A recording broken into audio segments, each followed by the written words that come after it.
என் கூட வேலை பார்க்குறப்போ ஒரு அம்மா இருந்தாங்க. அவங்க எப்போதும் அவங்க வீட்டுக்காரர் படத்தையே வச்சுருப்பாங்க, கையில் பத்திரமா வச்சுருப்பாங்க. அவ்வளவு மரியாதை மதிப்புன்னு சொல்லி நாங்கள்லாம் அவங்கள பெருசாக நினைப்போம். இது எதுக்குமா அவங்க வீட்டுக்காரர் படத்தை பத்திரமா இல்லை கையிலேயே வச்சுருக்கீங்களே, ஆஃபீஸுக்கெல்லாம் எடுத்துகிட்டு வந்து வச்சு அடிக்கடி எடுத்து பார்த்துக்குவாங்க. அவ்வளவு பிரியமா அவங்க வீட்டுக்காரர் இல்லை. ஆமாம், எனக்கு ஏதாவது பிரச்சனை வந்துவிடுதுன்னா உடனே எங்கள் வீட்டுக்காரர் படத்தை எடுத்து பார்ப்பேன். பரவாயில்ல, இப்படி ஒரு இதாக. ஆமாம், இதை பார்த்துட்டு நினச்சிக்குவேன், இதை விட பிரச்சனை வேறு என்ன இருந்துட போகுது உலகத்தில் அப்படின்னு நினச்சிக்குவேன். உடனே எனக்கு எல்லாம் போயிடும் அப்படின்ட்டு தான். அப்படி ஒரு அம்மா இருந்தாங்க, இப்போ இருக்காங்க, வேலை பார்த்துக்கிட்டு இருக்காங்க. அப்படிலாம் நீங்கள் இங்கே இருக்கிற தாய்மார்கள் பெண்கள் யாராவது அப்படி கூட பண்ணலாம். எப்போதுமே உங்கள் வீட்டுக்காரர் படத்தை கையில் வச்சுக்கோங்க. அது ஒரு யோசனை, குடும்பம் குதூகலமாக இருக்கிறதுக்கு அது ஒரு யோசனை. அதே மாதிரி இவங்களும் அவங்க படத்தை வச்சுக்கலாம், வச்சுக்கிட்டு பிரச்சனை வரும்போது பார்த்துக்கணும். இதை விட நமக்கு என்ன வந்துட போகுது பெருசா அப்படி தான் இருக்கணும். குடும்பம் நல்லபடியாக இருக்கணும்னா அதுக்கு இப்போ சொல்லுவாங்க, கடவுளே ஒரு வீட்டு கணவன் வீட்டு தலைவர் கனவுல வந்தாராம். கடவுள் இது மாதிரி உன்னை விட்டுட்டு உங்கள் குடும்பத்தை உன்னையெல்லாம் விட்டுட்டு போக போகிறேன்னா, அதனால் ஏதாவது வர வேணும்னா கேட்டு போய் வாங்கிக்கோ அப்படின்னு கடவுள் சொன்னாராம் இந்த குடும்ப தலைவர்கிட்ட. அவருக்கு என்ன கேட்குறதுன்னு புரியல. கடவுள் விட்டுட்டு போகிறேங்கிறாரு, ஏதாவது வரம் கேட்டுக்கோ அப்படின்னு நம்ம என்ன பண்ணுறது, என்ன கேட்குறதுன்னு ஒன்றும் புரியல. குழம்பிக்கிட்டு இருந்தான் அந்த ஆள் கனவுல. இப்போ கடவுள் சொன்னாரா, சரி நீ ரொம்ப குழப்பமாக இருக்க, நாளைக்கு மறுபடியும் உன் கனவுல வரேன், அதுக்குள்ளே நீ முடிவு பண்ணி வை, உனக்கு என்ன வரம் வேணுமோ கேட்டு வாங்கிக்கோ, உனக்கு வரம் கொடுத்துட்டு நான் போயிடுறேன், உன்னை விட்டுட்டு போகிறதா நான் முடிவு பண்ணிட்டேன் அப்படின்ட்டுருக்காரு கடவுள். சரி ஒரு நாள் அவகாசம் கொடுங்க, நாளைக்கு நான் அதுக்குள்ளே முடிவு பண்ணி வைக்கிறேன்ட்டு அவர் வந்தார். மறுநாள் முழிச்சுக்கிட்டார். முழிச்சுக்கிட்டு மனைவி மகன் மக்கள் எல்லாரையும் கூப்பிட்டார், குடும்பத்தில் எல்லாரையும். இப்படி வாங்க, இது மாதிரி நேற்று கனவுல வந்தார் கடவுள், நம்மளை விட்டுட்டு போக போகிறாராம், என்ன வரம் வேணும்னு கேட்டு வாங்கிங்கோ அப்படின்னு இப்போ சொல்லிட்டார். என்ன கேட்குறதுன்னா அப்படின்னு அந்த கணவன் கேட்குறான். இந்த மனைவி சொல்கிறாங்க, என் உடம்பு பூரா நகையாக இருக்கணும் அப்படின்னு கேள் அப்படின்ட்டுருக்கு. அதுக்குள்ளே அந்த ஒரு பொண்ணு ஓடி அப்படிலாம் கேட்காதப்பா கடவுள்கிட்ட, இப்போ இருக்கிற சொத்து எவ்வளோ இருக்கோ அதுபோல் இன்னொரு பங்கு வேணும்னு கேள் அப்படின்னு. அந்த பையன் அவன் வேறு சொன்னான், அவன் அது நமக்கு இது போல் ஒரு 10 பங்காவது வேணும், 2 பங்களா கார் வேணும் அப்படின்னு அவன் ஒரு லிஸ்ட்டை கொடுத்தான். இவர் என்ன கேட்குறதுன்னு முடிவு பண்ணுறதுக்குள்ள அங்கே வேலை செய்கிற அம்மா, ஒரு வயசான அம்மா வந்திருக்கு, வேலை செய்கிற அம்மா. அது சொல்லிச்சான் இவர்கிட்ட, தப்பாரு கடவுள்கிட்ட அப்படிலாம் கேட்காதப்பா, நாளைக்கு வரும்பொழுது என்ன வர வேணும்னா எங்கள் குடும்பத்தில் எல்லாரும் அன்பாக இருக்கணும் பாசமாக இருக்கணும்னு கேட்டு வாங்கிக்கோ, வரத்தை அன்பு பாசம் குடும்பத்தில் எப்போதும் நிலவணும்னு கேட்டு வாங்கிக்கோ, வேற எல்லாம் நம்ம பார்த்துக்கலான்னு இந்த பெரியம்மா சொல்லிச்சான். மறுநாள் அதே மாதிரி படுத்து தூங்கினார். கடவுள் கனவுல வந்தார். கேட்கும்பொழுது இவர் சொன்னாராம், ஐயா எனக்கு எங்கள் குடும்பத்தில் நாங்கள் கணவன் மனைவி புள்ள குட்டி எல்லாம் பாசமாக இருக்கணும் அன்பாக இருக்கணும், இதுதான் எங்களுக்கு வர வேணும் அப்படின்னு கேட்டாராம். இவர் கேட்டதும் கடவுள் தலையை சொரிய ஆரம்பிச்சிட்டாராம். ஏன் என்ன யோசிக்கிறீங்கன்னு கேட்டிருக்காரு. நீங்கள் அன்பாக பிரியமாக இருந்தீங்கன்னா அப்புறம் ஏன் நான் உங்களை விட்டுட்டு போக போகிறேன், நான் ஏற்கனவே இல்லைங்கிறதுனால தான் உங்களை விட்டு போகலாம்னு முடிவு பண்ணியிருந்தேன். இப்போ நீங்கள் ஏற்கனவே பாசமாக இருந்தீங்கன்னா நான் இனிமேல் போக மாட்டேன், அதனால் ஏன் முடிவும் மாற்றிக்க வேண்டியது தான், உங்கள் கூட தான் இருக்க போகிறேன்னாராம். இப்படி ஒரு கதை சொல்லுவாங்க. அதனால் ஒரு குடும்பத்தில் அந்தந்த உறவு முறைகள் சரியாக இருக்கிற வரைக்கும் எல்லாம் நல்லாயிருக்கும். அங்கே தான் இறைவன் வாழும் இல்லம்ங்கிறாங்களே, அதுதான் அது. அதில் அந்த குடும்ப தலைவருங்கிறவர் கணவன் அப்படிங்கிறதுனால அவருக்கு தான் பொறுப்பு. அவருக்கு நிறைய சகிப்புத்தன்மை வேணும், கோபம் வரக்கூடாது, யார் என்ன சொன்னாலும் போகணும். சில கணவன்மார்கள் எது சொன்னாலும் மனைவி தட்டுறதில்லை. அங்கே போனால் போவாங்க, எதுக்கு போக சொல்கிறேன்னு கேட்குறதில்ல, போகிறது, இங்கே வான்னா வர்றது. திருவள்ளுவர் மனைவி இருந்தாருன்னு சொல்கிறாங்கல்ல, அது மாதிரி. அது எப்படின்னா ஒருத்தர் சொன்னார், அது அப்படி இல்லை, அதுக்கு ஒரு கதை சொன்னார். ஹிட்லர் வந்தாராம் ஒரு தடவை, ஒரு பெரிய கப்பல் மேலே, கப்பலுடைய மேல் தளத்தில் ஹிட்லர் வந்துக்கிட்டு இருக்கார். ஒரு இங்கிலீஷ் கேப்டன் எதிரில் நிற்கிறான். அவனுக்கு பெரிய ஆச்சரியம், இந்த ஆள் எப்படி இப்படி ஒரு தனி மனிதனாக இருந்துக்கிட்டு உலகத்தையே இப்படி இந்த பாடுபடுத்துகிறார் அப்படின்னு சொல்லி, உன்னுடைய வெற்றிக்கு என்ன காரணம்னு கேட்டாராம் அந்த இங்கிலீஷ் கேப்டன். இப்போ ஹிட்லர் சொன்னாராம், என்னுடைய வெற்றிக்கு காரணம் என்கிட்ட வேலை செய்கிற ஊழியர்கள், நான் கிழிச்ச கோட்டை தாண்ட மாட்டாங்க, நான் என்ன சொல்கிறேனோ அதை உடனே செய்வாங்க, ஏன் எதுக்குன்னு எதிர்த்து பேச மாட்டாங்க, அதுதான் என்னுடைய வெற்றிக்கு காரணம் அப்படின்னு சொல்லி அதை நிரூபித்து காட்டுறேன் பார் அப்படின்னு சொல்லி கையை தட்டினாராம் ஹிட்லர். உடனே ஒரு சிப்பாய் எங்கேருந்து லெஃப்ட் ரைட்னு போட்டு சல்யூட் பண்ணி நின்னான். உடனே ஹிட்லர் சொன்னார், நீ அப்படியே இந்த கப்பல் மேல் தளத்துலேருந்து அப்படி கடலில் விழுந்து செத்து போடா அப்படின்னு பொத்துன்னு குதிச்சுட்டான். எதுக்கு சொல்கிறேன் என்ன இதில், உடனே குதிச்சு செத்து போட்டான். இவருக்கு பெரிய ஆச்சரியம் கேப்டனுக்கு. ஹிட்லர் சொன்னார், இதுதான் என்னுடைய வெற்றி காரணம், தப்பார் இன்னொருத்தனை கூப்பிட்றேன் அப்படின்னு தட்டினா இந்த பக்கத்துலேருந்து ஒருத்தன் வந்தான், லெஃப்ட் ரைட் வந்து நின்னா, நீ இப்படி குதிச்சு செத்து போடா அப்படின்னு பொத்தனை குதிச்சிட்டான். எதுக்கு போக சொல்கிறீங்கன்னு ஒன்றுமே கேட்கல, குதினா உடனே குதிச்சிட்டான். அப்போ ஹிட்லர் சொன்னார், இதே மாதிரி என்னுடைய ஒவ்வொரு ஊழியர்களும் இருக்கிறாங்க, நானும் ஊழியர்களை இழக்கிறதுக்கு தயாராக இல்லை, தப்பார் தயாராக இருப்பேன் எப்போது, தப்பார் இன்னொருத்தரம் தட்டுறேன்னு இன்னொருத்தர் வந்தார். எதிர்த்தாப்புல இருந்து ஒருத்தன் லெஃப்ட் ரைட் சல்யூட் அடித்தான். நீயும் குதிச்சு செத்து போடான்ருக்கார் ஹிட்லர். இவனால் பொறுக்க முடியல, இந்த இங்கிலீஷ் கேப்டன் அனாவசியமாக ஒவ்வொருத்தனாக குதிச்சுட்றானேன்னு சொல்லி ஓடி போய் அவனை குதிச்சிட்டான். குதிக்கிறதுக்கு முன்னாடி பிடிச்சி தனியாக எடுத்துகிட்டு போட்டான். தனியாக எடுத்துகிட்டு போய் அந்த சிப்பாய்கிட்ட கேட்டாரான் அந்த இங்கிலீஷ் கேப்டன், ஏன்ப்பா அந்த ஆள் குதிக்க சொல்கிறான்னா நீ ஏன் எதுக்குன்னு கேட்கறது இல்லையா, உடனே குதிச்சு செத்து போகிறீங்களே, இதெல்லாம் என்ன அநியாயம் அப்படின்ட்டுருக்கான் அந்த இங்கிலீஷ் கேப்டன் கையை பிடிச்சிக்கிட்டு. உடனே அந்த சிப்பாய்க்கு கோவம் வந்துட்டு தான், உடையா கையை, இவன்ட்ட வேலை பார்க்குறத விட உழுந்து செத்து போகலான்னு நான் குதிக்கிறான், என்ன அனாவசியமாக எதுக்கியா இருக்க சொல்கிறேன் அப்படின்னு சொல்லி குதிச்சுட்டானா. அதனால் இந்த உடனே சொல்கிறத செய்கிறாங்க பாருங்கள், அவங்கள நம்பக்கூடாது. கணவன்மார்களுக்கு ஒரு எச்சரிக்கை, சொல்கிறத உடனே செஞ்சுருவாங்க மனைவி, நீ அங்கே போனால் போவாங்க வரணும் அது ஹிட்லர் மாதிரி நினைக்கிறாங்கன்னு அர்த்தம். இதுகிட்ட பேசிக்கிட்டு இருக்கிறத விட சொல்கிறத செஞ்சுட்டு போடுவோமே, அப்படி சமாளிக்கிற கணவன்மார்கள் உண்டு. குடும்பத்தில் வந்து அப்படிலாம் இருந்து சமாளிக்கிறாங்க. குடும்பத்தில் ஒருத்தர் அனுசரிப்பு தன்மைங்கிறது ரொம்ப அவசியம். கணவன் மனைவின்னா அனுசரித்து போகணும்னு சொல்லுவாங்க. அதாவது ஒரு கணவன் அதுக்காக தான் அந்த காலத்துலலாம் ஒரு வீட்டுக்கு வந்து மாப்பிள்ளை தேடுறதுங்கிறது ஒரு பெரிய குடும்பத்தை நிர்வகிக்கிற அளவுக்கு ஒரு கணவனாக வரக்கூடிய எப்படி இருக்கணும் அப்படின்னா, அந்த காலத்தில் புலி வேட்டைக்கு போகணும். ஒரு பொண்ணுக்கு மாப்பிள்ளை தேடுறதுன்னா நம்ம தமிழ் பழக்கம் என்னென்னா, காட்டுக்கு போய் ஒரு புலியை வேட்டையாடிட்டு வரணும், அந்த புலி பல்லு அல்லது நகத்தை கொண்டுட்டு வரணும் அந்த இளைஞன், அதை வந்து வீட்டில் கொடுப்பான், அதை தான் கட்டி அதை வந்து இதாக கட்டுவாங்க, மாலையாக போடுவாங்க, தாலியாக கட்டுவாங்க. அதாவது வீரம் இருக்கா பையனுக்குன்னு பார்ப்பாங்க. ஒரு பொண்ணு வேணும்னா நீ முதல்ல வீட்டுக்கு பொண்ணு கேட்க போகக்கூடாது, காட்டுக்கு போகணும், போய் புளியை கொண்டு வா, அதுக்கப்புறம் தான் உனக்கு பொண்ணு அப்படின்னு சொல்லுவாங்க. இப்போவெல்லாம் ஏன் போகிறது இல்லைன்னா, இப்போலாம் ஒருத்தனை வந்து காட்டுக்கு போய் புலிப்பல் கொண்டு வான்னா புலி தான் மாப்பிள்ளையாக வரும், அதனால தான் இப்போ போகிறதில்ல யாரும் காட்டுக்கு. அப்போ வந்து பெண்களும் வந்து ரொம்ப வீரமாக இருந்தாங்க.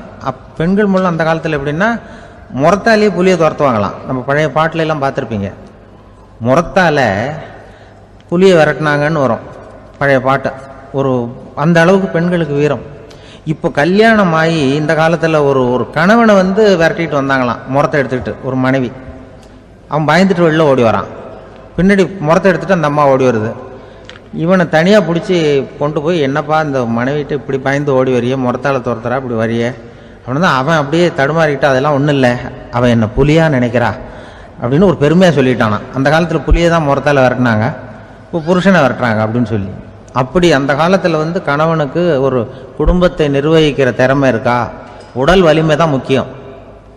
இப்போ கூட மதுரை பக்கத்தில் ஐயாவுக்கு தெரியும், அந்த இளவட்டக்கல்லுன்னு ஒரு ஊர், இப்போ ஊர் எல்லையில் கிடக்கும், ஊர் எல்லையில் ஒரு பெரிய கல் கிடக்கும். அந்த ஊருக்கு பொண்ணு கேட்க போகிறவங்க அந்த கல்லை தலைக்கு மேலே தூக்கி காட்டணும், அப்படியே தூக்கி தலைக்கு மேலே வசதி கீழே போடணும். அந்த வலு இருந்தால் தான் நீங்கள் அந்த ஊருக்குள்ளேயே போகலாம், பொண்ணு கேட்கறதுக்கு போகலாம், இல்லைன்னா நீ திரும்பி போக வேண்டியதான். அந்த வலிமை இருக்கா மாப்பிள்ளைன்னு பார்க்குறாங்க, இளவட்டக்கல்லுன்னு பேர். அப்போ என்ன பண்ணாங்கன்னா, ஒரு 1000 வருஷத்துக்கு முன்னாடி அந்த கல்லை தலைக்கு மேலே தூக்கி கீழே போடுவாங்களாம். ஒரு 500 வருஷத்துக்கு முன்னாடி அப்படி கொஞ்சம் தூரம் இடுப்பு அளவுக்கு தூக்கி கீழே போட்டுக்கிட்டு இருந்துருக்குறாங்க. அதுக்கப்புறம் ஒரு 100 வருஷத்துக்கு முன்னாடியெல்லாம் அப்படி முழங்கால அளவுக்கு அப்படி தூக்கி போட்டால் போகிறோம்னு வச்சுருந்தாங்களாம். இப்போ நான் அந்த ஊருக்கு என் கூட பழனிசாமின்னு ஒருத்தர் இருக்கார், அவர் போய் உனக்கு எப்படிப்பா இந்த ஊரில் கல்யாணம் ஆச்சு அப்படின்னா, இப்போலாம் நாங்கள் தொட்டு கும்பிட்டா போகிறோம், அதை அசைக்கிறது கூட இல்லை.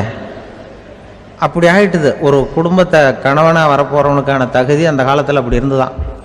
அப்படி வந்து கணவன் வந்து தேர்ந்தெடுக்கிறது, குடும்ப தலைவனை தேர்ந்தெடுக்கிறது ஒரு பெரிய காரியம். ஒரு பெரிய செல்வந்தர் போட்டி வச்சாராம், ஒரு நீச்சல் குளம், அதில் யார் வேணாலும் குதித்து அந்த பக்கம் போய் கரையேறலாம். அந்த நீச்சல் குளத்தில் விஷப்பாம்புலாம் கிடக்கு. யார் துணிஞ்சி அந்த விஷப்பாம்பு இருக்கிற குளத்தில் குதித்து அந்த பக்கம் போய் கரையேறானோ அவனுக்கு ஒரு 100 ஏக்கர் நிலம் கொடுப்பேன், அது வேண்டான்னா ஒரு 1000 ஆடு கொடுப்பேன், அதுவும் வேண்டான்னா என் பொண்ணை கொடுப்பேன் அப்படின்னு போட்டி வச்சார். அதான் மாப்பிள்ளையை தேர்ந்தெடுக்கிறதுக்கு அவர் ஒரு வழி, நீச்சல் குளத்தில் குதிச்சு கரையேறணும்.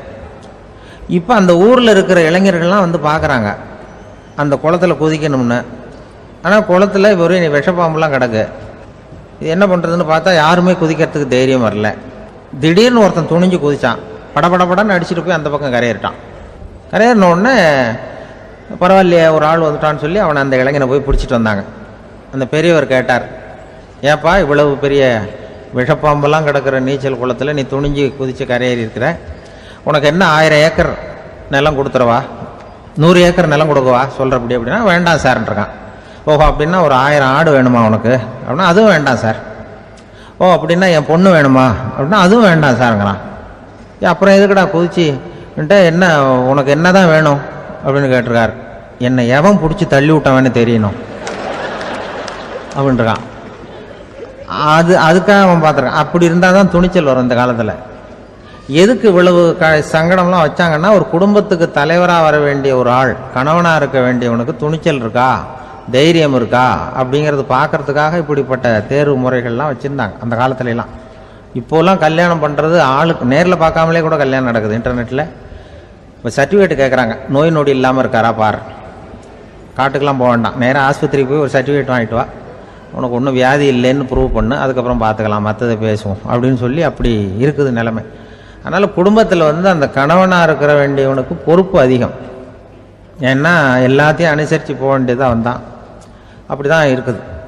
அந்த கணவன் மனைவிக்குள்ளே விட்டு கொடுக்கறது அதெல்லாம் பற்றி நிறைய எல்லாரும் ஏற்கனவே நம்ம புலவர்கள்லாம் பாடியிருக்காங்க. எல்லோரும் சொல்லுவாங்க, ஒரு கணவன் ஒரு குழந்தை பிறந்து தான் ஒரு வீட்டில், அந்த குழந்தைக்கு என்ன பேர் வைக்கிறதுங்கிறது ஒரு தகராறு.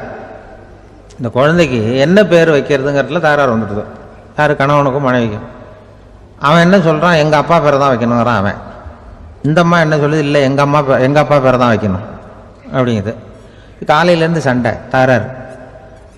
எதிர்த்த வீட்டுக்காரன் பார்த்தான், இது என்ன காலையிலேருந்து எதிர்த்த வீட்டில் தகராறு நடக்குது, என்னென்னு போய் கேட்டிருக்கான். என்னம்மா உங்களுக்கு உள்ள தகராறு, காலையிலேருந்து பார்த்தேன் அப்படின்னா. ஒன்றும் இல்லைம்மா, எங்கள் குழந்தைக்கு பேர் வைக்கிறதுல எங்களுக்கு உள்ள ஒத்து போக முடியல, நான் எங்கள் அப்பா பேரை வைக்கணுங்கிறேன், அந்த அம்மா அவங்க அப்பா பேரை வைக்கணுங்குது, அதுதான் எங்களால் குடும்பத்தில் ஒரு நிம்மதி இல்லாமல் இருக்கிறோம், தகராறு பண்ணிகிட்ருக்கோம் அப்படின்னு நானா. அப்போ எதிர்த்த வீட்டுக்காரன் சொல்லியிருக்கான், எதிர்த்த வீட்டுக்காரன்னு நான் எதுக்கு இருக்கிறேன், நான் பஞ்சாயத்து பண்ணி வைக்கிறேன், உங்களுக்குள்ள என்ன இது பேர் தானே வைக்கணும், ஏன்ப்பா உங்கள் அப்பா பேர் என்ன அப்படின்னு அவனை கேட்டிருக்கான். எங்கள் அப்பா பேர் சீனிவாசன் அப்படின்ட்டுருக்கான். இந்த அம்மாவை உங்கள் அப்பா பேர் என்னம்மா, கிருஷ்ணன் அப்படின்னு சொல்லி. இவன் யோசிச்சு பார்த்தான், குழந்தைக்கு சீனிவாச கோபாலகிருஷ்ணன் பேர் வைங்க போங்க அப்படின்ட்டு போயிட்டான். ஏற்ற விட்டு தீர்த்து வச்சுட்டு போயிட்டான். போனதுக்கப்புறம் இவங்க 2 பேரும் பேசிக்கிட்டாங்க. சரி, இந்த சீனிவாசன் சரி கிருஷ்ணன் சரி, நடுவில் கோபாலம் யார் அப்படின்னு சொல்லி அவனை போய் இழுத்துட்டு வந்தான். எழுத்து வீட்டில் போய் அது யார்ரா, அது இங்கே வா, அது யார்ரா கோபாலன், அது எங்கள் அப்பா பேர், நீ அதை மட்டும் எதுக்கு விட்டு வைக்கிற, அதையும் சேர்த்து வச்சுட்டு போடான். அதாவது குடும்பத்தில் ஒரு கணவனும் மனைவியும் ஒரு சின்ன விஷயத்தில் கூட ஒத்து போகலன்னா இப்படி தான் ஏற்று வீட்டுக்காரன் பஞ்சாயத்துக்கு வருவான். கோபாலன் குறுக்க வருவான் ஒருத்தன். அப்படி அந்த அனுசரிப்புங்கிறது குடும்பத்தில் ரொம்ப அவசியம். கணவனும் மனைவி அது ஒன்றுக்கு மேலே இந்த கல்யாணம் பண்ணிக்கிறாங்கல்ல, அது ரொம்ப அவஸ்தை. ஒருவனுக்கு ஒருத்திங்கிறது நம்ம இதெல்லாம் சொல்கிறது. ஒன்றுக்கு மேற்பட்ட திருமணங்கள் சங்கடத்தில் தான் கொண்டு விடும். நிறைய சொல்லுவாங்க. உலகத்திலேயே ஒரு பெரிய இது என்ன தெரியுங்களா, இயற்கை நிர்ணயம் பண்ணுது. இப்போ நம்ம சில பேருக்கு எனக்கு பொம்பளை பிள்ளை வேண்டாம் ஆம்பளை பிள்ளை வேண்டான்னு சொல்லி இந்த ஸ்கேன் பண்ணி என்னென்னவோ பண்ணிகிட்டு இருக்கிறாங்கல்ல. ஆனால் இயற்கை அந்த 50-50 ரேஷியோவை அது மெயின்டைன் பண்ணிகிட்ருக்கு. இந்த உலகத்தில் ஒரு அதிசயமான உண்மை என்னென்னா, 116 ஆம்பளை பிள்ளை பிறந்தா 100 பொம்பளை பிள்ளை பிறகுதான். உலக அளவில் 116 ஆம்பளை பிள்ளை பிறந்தா 100 பொம்பளை பிள்ளை பிறகுது. இது எதுக்கு 16 அதிகமாக பிறகுதுன்னா, அந்த வாலிப வயசு அடையிறதுக்குள்ளே 16 செத்து போகுது. 16 அங்கங்கே ஓடுறது கொஞ்சம் முரட்டுத்தனமாக போகிறதுனால செத்து போகுது. அந்த 50-50 இந்த ஒருத்தருக்கு ஒருத்தங்கிற ரேஷியோவை இயற்கை மெயின்டைன் பண்ணிட்டு இருக்கு. அது ஒரு பெரிய அதிசயம். அதை விட பெரிய அதிசயம் என்னென்னா, இந்த உலக யுத்தம் நடந்தது இல்லை, முதல் உலக யுத்தம், 2வது யுத்தம், அப்போ பார்த்துருக்குறாங்க, கணக்கு எடுத்துருக்குறாங்க.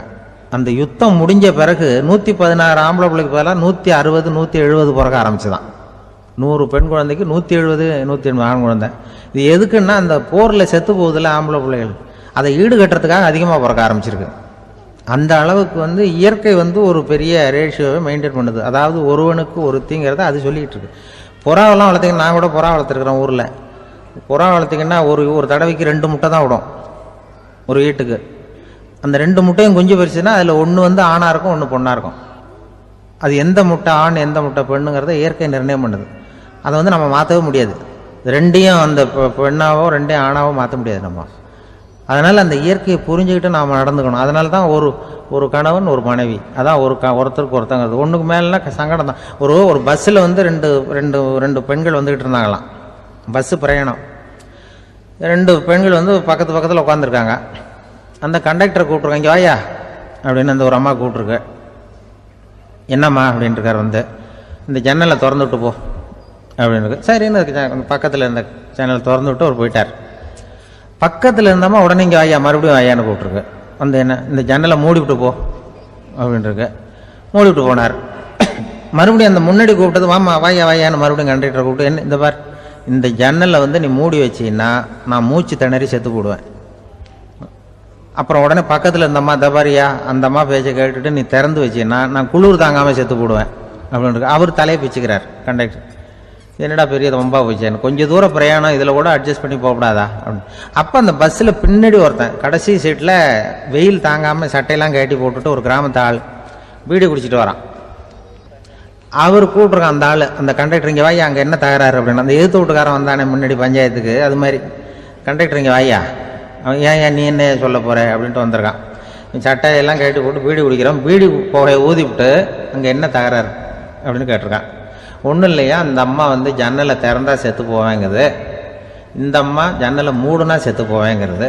நான் என்னையா பண்ணுறது ஒரு ஆள், இதுக்கு ஏன் கவலைப்படுறேன், நான் சொல்கிறத கேள், நான் தீர்த்து வைக்கிறேன் பிரச்சனையை அப்படின்னு சொல்லிவிட்டு பீடியை எடுத்துவிட்டு புகையை ஊதிவிட்டு சொன்னானா, கொஞ்ச நேரம் அந்த ஜன்னலை மூடி வை, அந்த அம்மா செத்து போவோம். அப்புறம் திறந்து வை, இந்த அம்மா செத்து போவோம், நாம் நிம்மதியாக போகலாம் அப்படின்னு சொல்லிட்டு பீடி குடிக்க ஆரம்பிச்சிட்டான். அவருக்கு கோவம் வந்துட்டுது கண்டக்டருக்கு. உனக்கு என்னையா நீ பாட்டுக்கு சொல்லிட்டு போடுவ, அந்த 2 அம்மாவும் செத்து போச்சுன்னா அவங்க வீட்டுக்காரனுக்கெல்லாம் யார் பதில் சொல்கிறது அப்படின்னா, கவலையே படாத, 2 பேருக்கும் நான் தான் வீட்டுக்காரன். அதனால தான் அந்த யோசனையை சொன்னேன் உங்ககிட்ட. அப்புறம் இதுதான் அந்த ஒன்றுக்கு மேலே போச்சுன்னா அது இயற்கைக்கு விரோதம், இப்படிலாம் ஆகும். அதனால தான் அவன் அவ்வளவு ஒன்றுமே வேண்டான்ட்டு கடைசி பெஞ்சில் போய் சீட்டில் உட்காந்துக்கிட்டான். அப்படி அது இயற்கையை புரிஞ்சுக்கிட்டு வாழணுங்கிறது முக்கியம். குடும்பத்தில் வந்து கணவனுடைய பங்கு என்ன, மனைவியினுடைய பங்கு, குழந்தை குட்டிகள்லாம் சொல்லுவாங்க. அப்படி இருக்கணும். கணவன்கிறவனுக்கு நிறைய சகிப்புத்தன்மை தேவைப்படுது.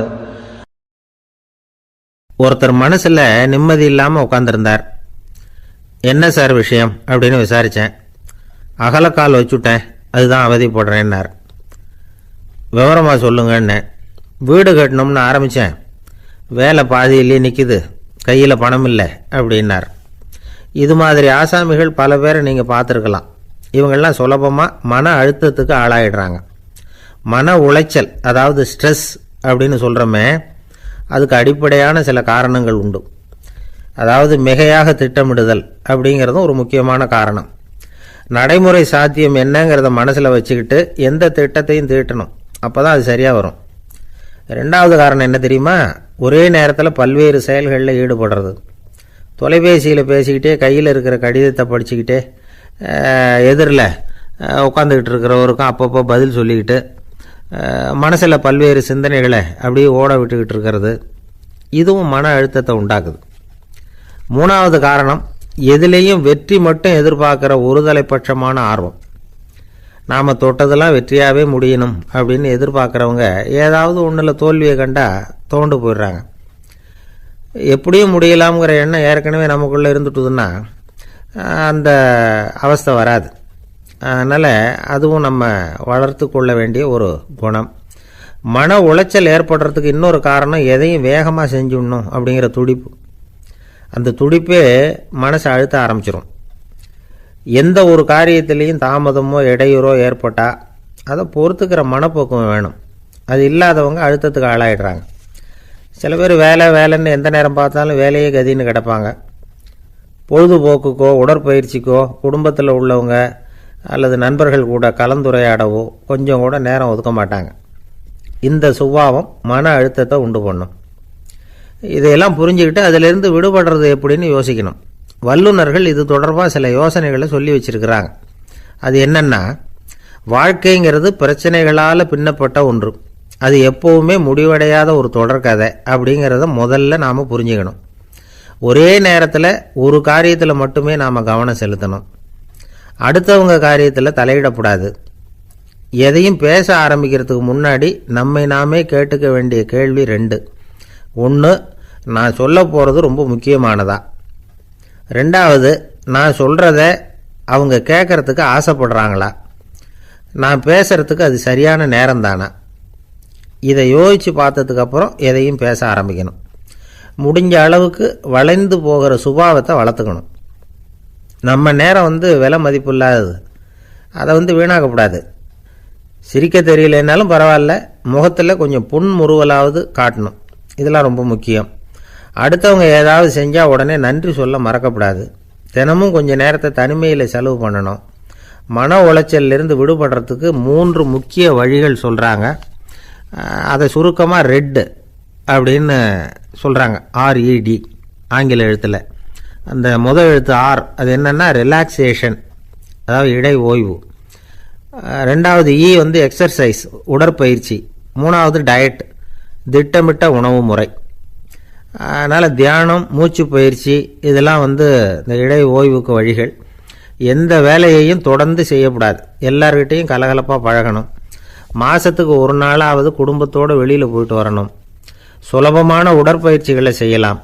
உடற்பயிற்சிங்கிறது நமக்காக நாம் செய்கிற ஒரு நீண்டகால முதலீடு அப்படின்னு சொல்லுவாங்க.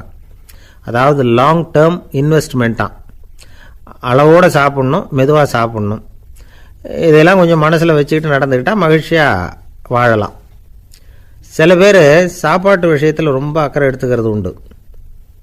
ஒரு குண்டு ஆசாமி சாப்பிட உக்காந்தார். முதல்ல ஒரு மாத்திரை சாப்பிட்டார். எதுக்குன்னு கேட்டோம். பசி எடுக்கிறதுக்குன்னார். சாப்பிட்டு முடித்தார். பிறகு மறுபடியும் ஒரு மாத்திரை சாப்பிட்டார். இது எதுக்குன்னு கேட்டோம். சாப்பிட்டது ஜீரணமாகறதுக்கு அப்படின்னார். ஒரு ஆஃபீஸில் வேலை பார்க்குற ஒருத்தர் ஏதோ தப்பு பண்ணிவிட்டார். உடனே மேலதிகாரி அவரை கூப்பிட்டு அனுப்புனார். நீ செஞ்சது தப்புன்னார் கோபமாக. இது ஒரு ரகம். சில அதிகாரிகள் இப்படி நீங்கள் செஞ்சது தப்புன்னு சொல்கிறதில்ல, நீங்கள் செஞ்சது சரி அப்படின்னு சொல்கிறதில்ல.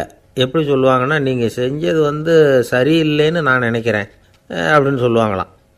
அதாவது சில பேர் நீங்கள் செஞ்சது தப்புங்கிறாங்க, அதையே மாற்றி சொல்கிறார் இவர், நீங்கள் செஞ்சது சரியில்லைன்னு நினைக்கிறேன். இது ரெண்டும் அர்த்தம் ஒன்று தான், இருந்தாலும் வார்த்தைகள் வித்தியாசம். நிர்வாக திறமை இல்லாத ஒரு அதிகாரி யூ ஆர் ராங் அப்படின்னு சொல்லுவாராம். நிர்வாக திறமை உள்ள அதிகாரியாக இருந்தால் அதையே கொஞ்சம் மாற்றி I think you are not correct அப்படிம்பாராம். இதுதான் வித்தியாசம். இருந்தாலும் வார்த்தைகளை உபயோகப்படுத்துகிற விதத்தை வச்சு தான் வேலை நல்லா நடக்கிறதும் நடக்காததும் இருக்குது. விவரம் தெரிஞ்சவங்க என்ன சொல்கிறாங்க தெரியுமா? Be a leader not a boss அப்படிங்கிறாங்க. ஒரு லீடராக பாஸாக இருக்காதே அப்படிங்கிறாங்க. சரி, அப்படின்னா லீடருக்கும் பாஸுக்கும் வித்தியாசம் உண்டா அப்படின்னு கேட்டால் இருக்குன்னு சொல்கிறாங்க. லீடருங்கிறவர் வேறு, பாஸுங்கிறவர் வேறு. ஒரு லீடர் எப்படி நடந்துக்குவார், ஒரு பாஸ் எப்படி நடந்துக்குவார், இதை முதல்ல நாம் தெரிஞ்சுக்கணும். அவங்க எப்படி நடந்துக்குவாங்க அப்படிங்கிறதுக்கு சில விவரங்கள் இருக்குது. அதை கேட்டோம்னா நாம் புரிஞ்சுக்கலாம் அதை. அதாவது பாஸுங்கிறவர் விரட்டிக்கிட்டே இருப்பார், லீடருங்கிறவர் ஊக்கப்படுத்திக்கிட்டே இருப்பார். நாளைக்கு சாயந்தரத்துக்குள்ளே அந்த வேலையை செஞ்சு முடிக்கலைன்னா தொலைச்சி விடுவோம் தொலைச்சி அப்படிம்பார் அவர். இவர் எப்படி சொல்லுவார்னா, இது வரைக்கும் நீங்கள் செஞ்சுருக்கிற வேலை ரொம்ப அற்புதம் அப்படிம்பார். பாஸுங்கிறவர் அதிகாரத்தை நம்பி செயல்படுறவர், லீடருங்கிறவர் நல்லெண்ணத்தை நம்பி செயல்படுறவர். நம்மக்கிட்ட அதிகாரம் இருக்குது, பவர் இருக்குது, அதனால் காரியத்தை சாதிச்சுடலாம் அப்படின்னு நினைக்கிறவர் அவர். மற்றவங்கக்கிட்ட ஒரு நல்ல அபிப்பிராயத்தை சம்பாதிச்சுக்கிட்டு அது மூலமாக காரியங்களை சாதிக்கிறவர் இவர். பாஸுங்கிறவர் பயத்தை உண்டு பண்ணுவார், லீடருங்கிறவர் அன்பை பரவ செய்வார்.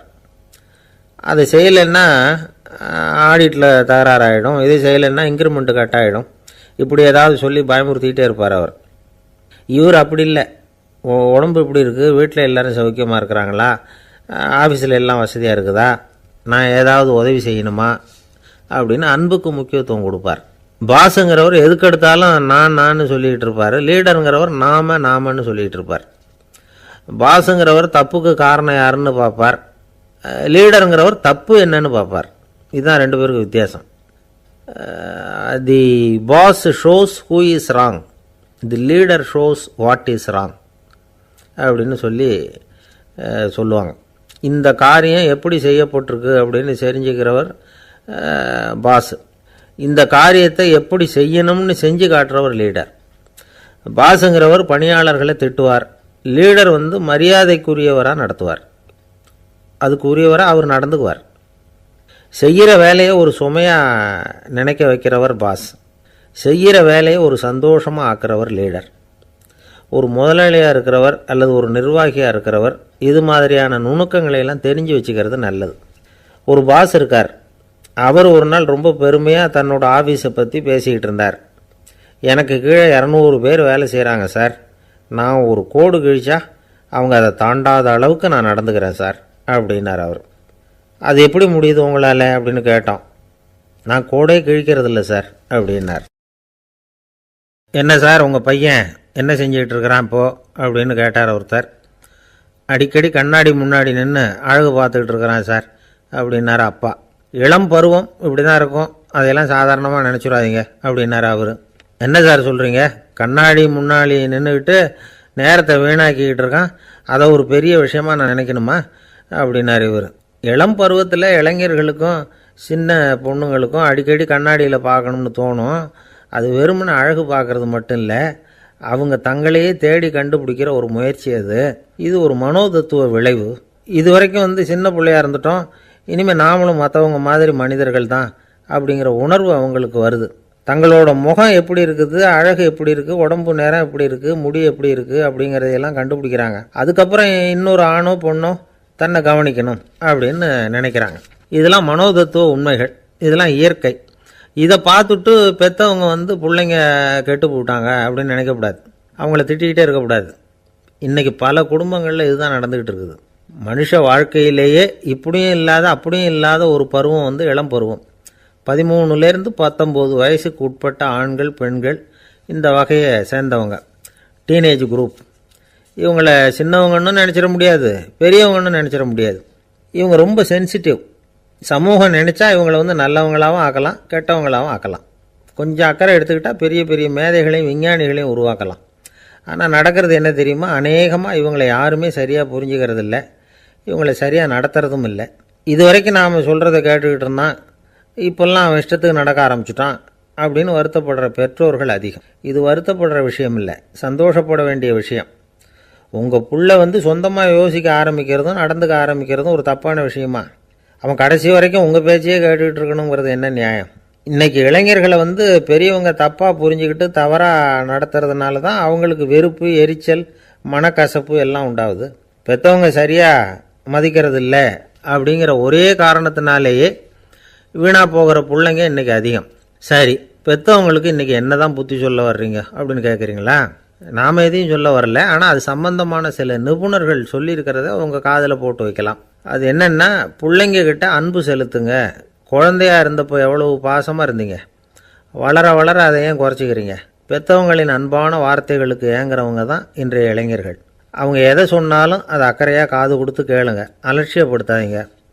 அவங்க விரும்புகிறது உங்கள்கிட்டேருந்து ஒரு மதிப்பு, மரியாதை, அங்கீகாரம், இவ்வளவுதான். அவங்க அவங்களாவே முடிவுகள் எடுக்கட்டும், அதுக்கு நீங்கள் உதவியாக இருங்க, அது போதும். மற்றவங்க முன்னாடி, முக்கியமாக அவங்க நண்பர்கள் முன்னாடி அவங்கள பற்றி மட்டமாக பேசாதீங்க. அவங்கக்கிட்ட பொய் சொல்லக்கூடாது. நீங்கள் சொன்னது பொய்ன்னு தெரிஞ்சு போச்சுன்னா உங்கள் பேரில் அவங்களுக்கு இருக்கிற மதிப்பு போயிடும், நம்பிக்கை போயிடும். அவங்களுக்கு முன்னாடி நீங்கள் சண்டை போடக்கூடாது. உங்கள் பிள்ளைய எப்பவும் இன்னொரு பிள்ளையோட ஒப்பிட்டு பேசுகிற வேலையே வேணாம். கூட பிறந்த மற்றவங்களோட கூட ஒப்பிடக்கூடாது. இப்படி செஞ்சால் அவன் உங்ககிட்டையும் பிரியமாக இருக்க மாட்டான், அவங்ககிட்டையும் பிரியமாக இருக்க மாட்டான். புள்ள எங்கே போகிறான், என்ன பண்ணுறான் அப்படின்னுலாம் துப்பறிஞ்சிக்கிட்டு இருக்கக்கூடாது. இளைஞர்கள் தனிமையை விரும்புகிறவங்க. அவங்கள பெட்டியில் வச்சு மூடி பாதுகாக்கணும்னு நினைக்கக்கூடாது. அவங்கள எப்படி பாதுகாக்கிறது அப்படிங்கிறது அவங்களுக்கே தெரியும். உங்கள் புள்ள எப்படி நடந்துக்கணும்னு நீங்கள் எதிர்பார்க்குறீங்களோ அது மாதிரி நீங்கள் நடந்து காட்டுங்க, அது போதும். ஒரு வீட்டில் அப்பாவும் அம்மாவும் பேசிக்கிட்டு இருக்கிறாங்க. என்னங்க, நம்ம பொண்ணு பெரியவளாயிட்டா, அடிக்கடி கண்ணாடி முன்னாடி போய் நின்றுக்கிட்டு இருக்கிறா, சீக்கிரமாக ஒரு பையனை பார்த்து கல்யாணத்தை முடிக்காமல் இப்படி மசன்னு கல் மாதிரி உட்காந்துருக்குறீங்களே அப்படின்னு சத்தம் போட்டாங்க அந்த அம்மா. அவசரப்படாத, பார்க்குறதுக்கு கண்ணுக்கு அழகாக லட்சணமாக புத்திசாலியாக ஒரு பையன் கிடைக்க வேணாமா, அதுதான் பார்த்துக்கிட்டு இருக்கிறேன் அப்படின்னார் அப்பா. இதுக்கு அந்த அம்மா சொல்கிறாங்க, எங்கள் அப்பா இப்படியெல்லாம் நினச்சிக்கிட்டு இருந்திருந்தா எனக்கு கல்யாணமே ஆயிருக்காது தெரியுமா அப்படின்னாங்களாம்.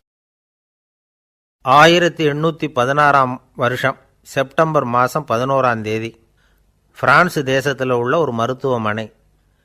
அங்கே ஒரு இளம் டாக்டர் கொஞ்ச நாளைக்கு முன்னாடி தான் அந்த ஆஸ்பத்திரியில் புதுசாக வேலைக்கு சேர்ந்துருக்கிறார். அவர் பேர் ரெனே லெனக். அவர் அன்னைக்கு காலையில் அந்த மருத்துவமனையில் அப்படியே ரவுண்ட்ஸ் வந்துக்கிட்டு இருக்கிறார். வார்டில் ஒரு படுக்கையில் ஒரு இளம் பெண் படுத்திருக்கிறா.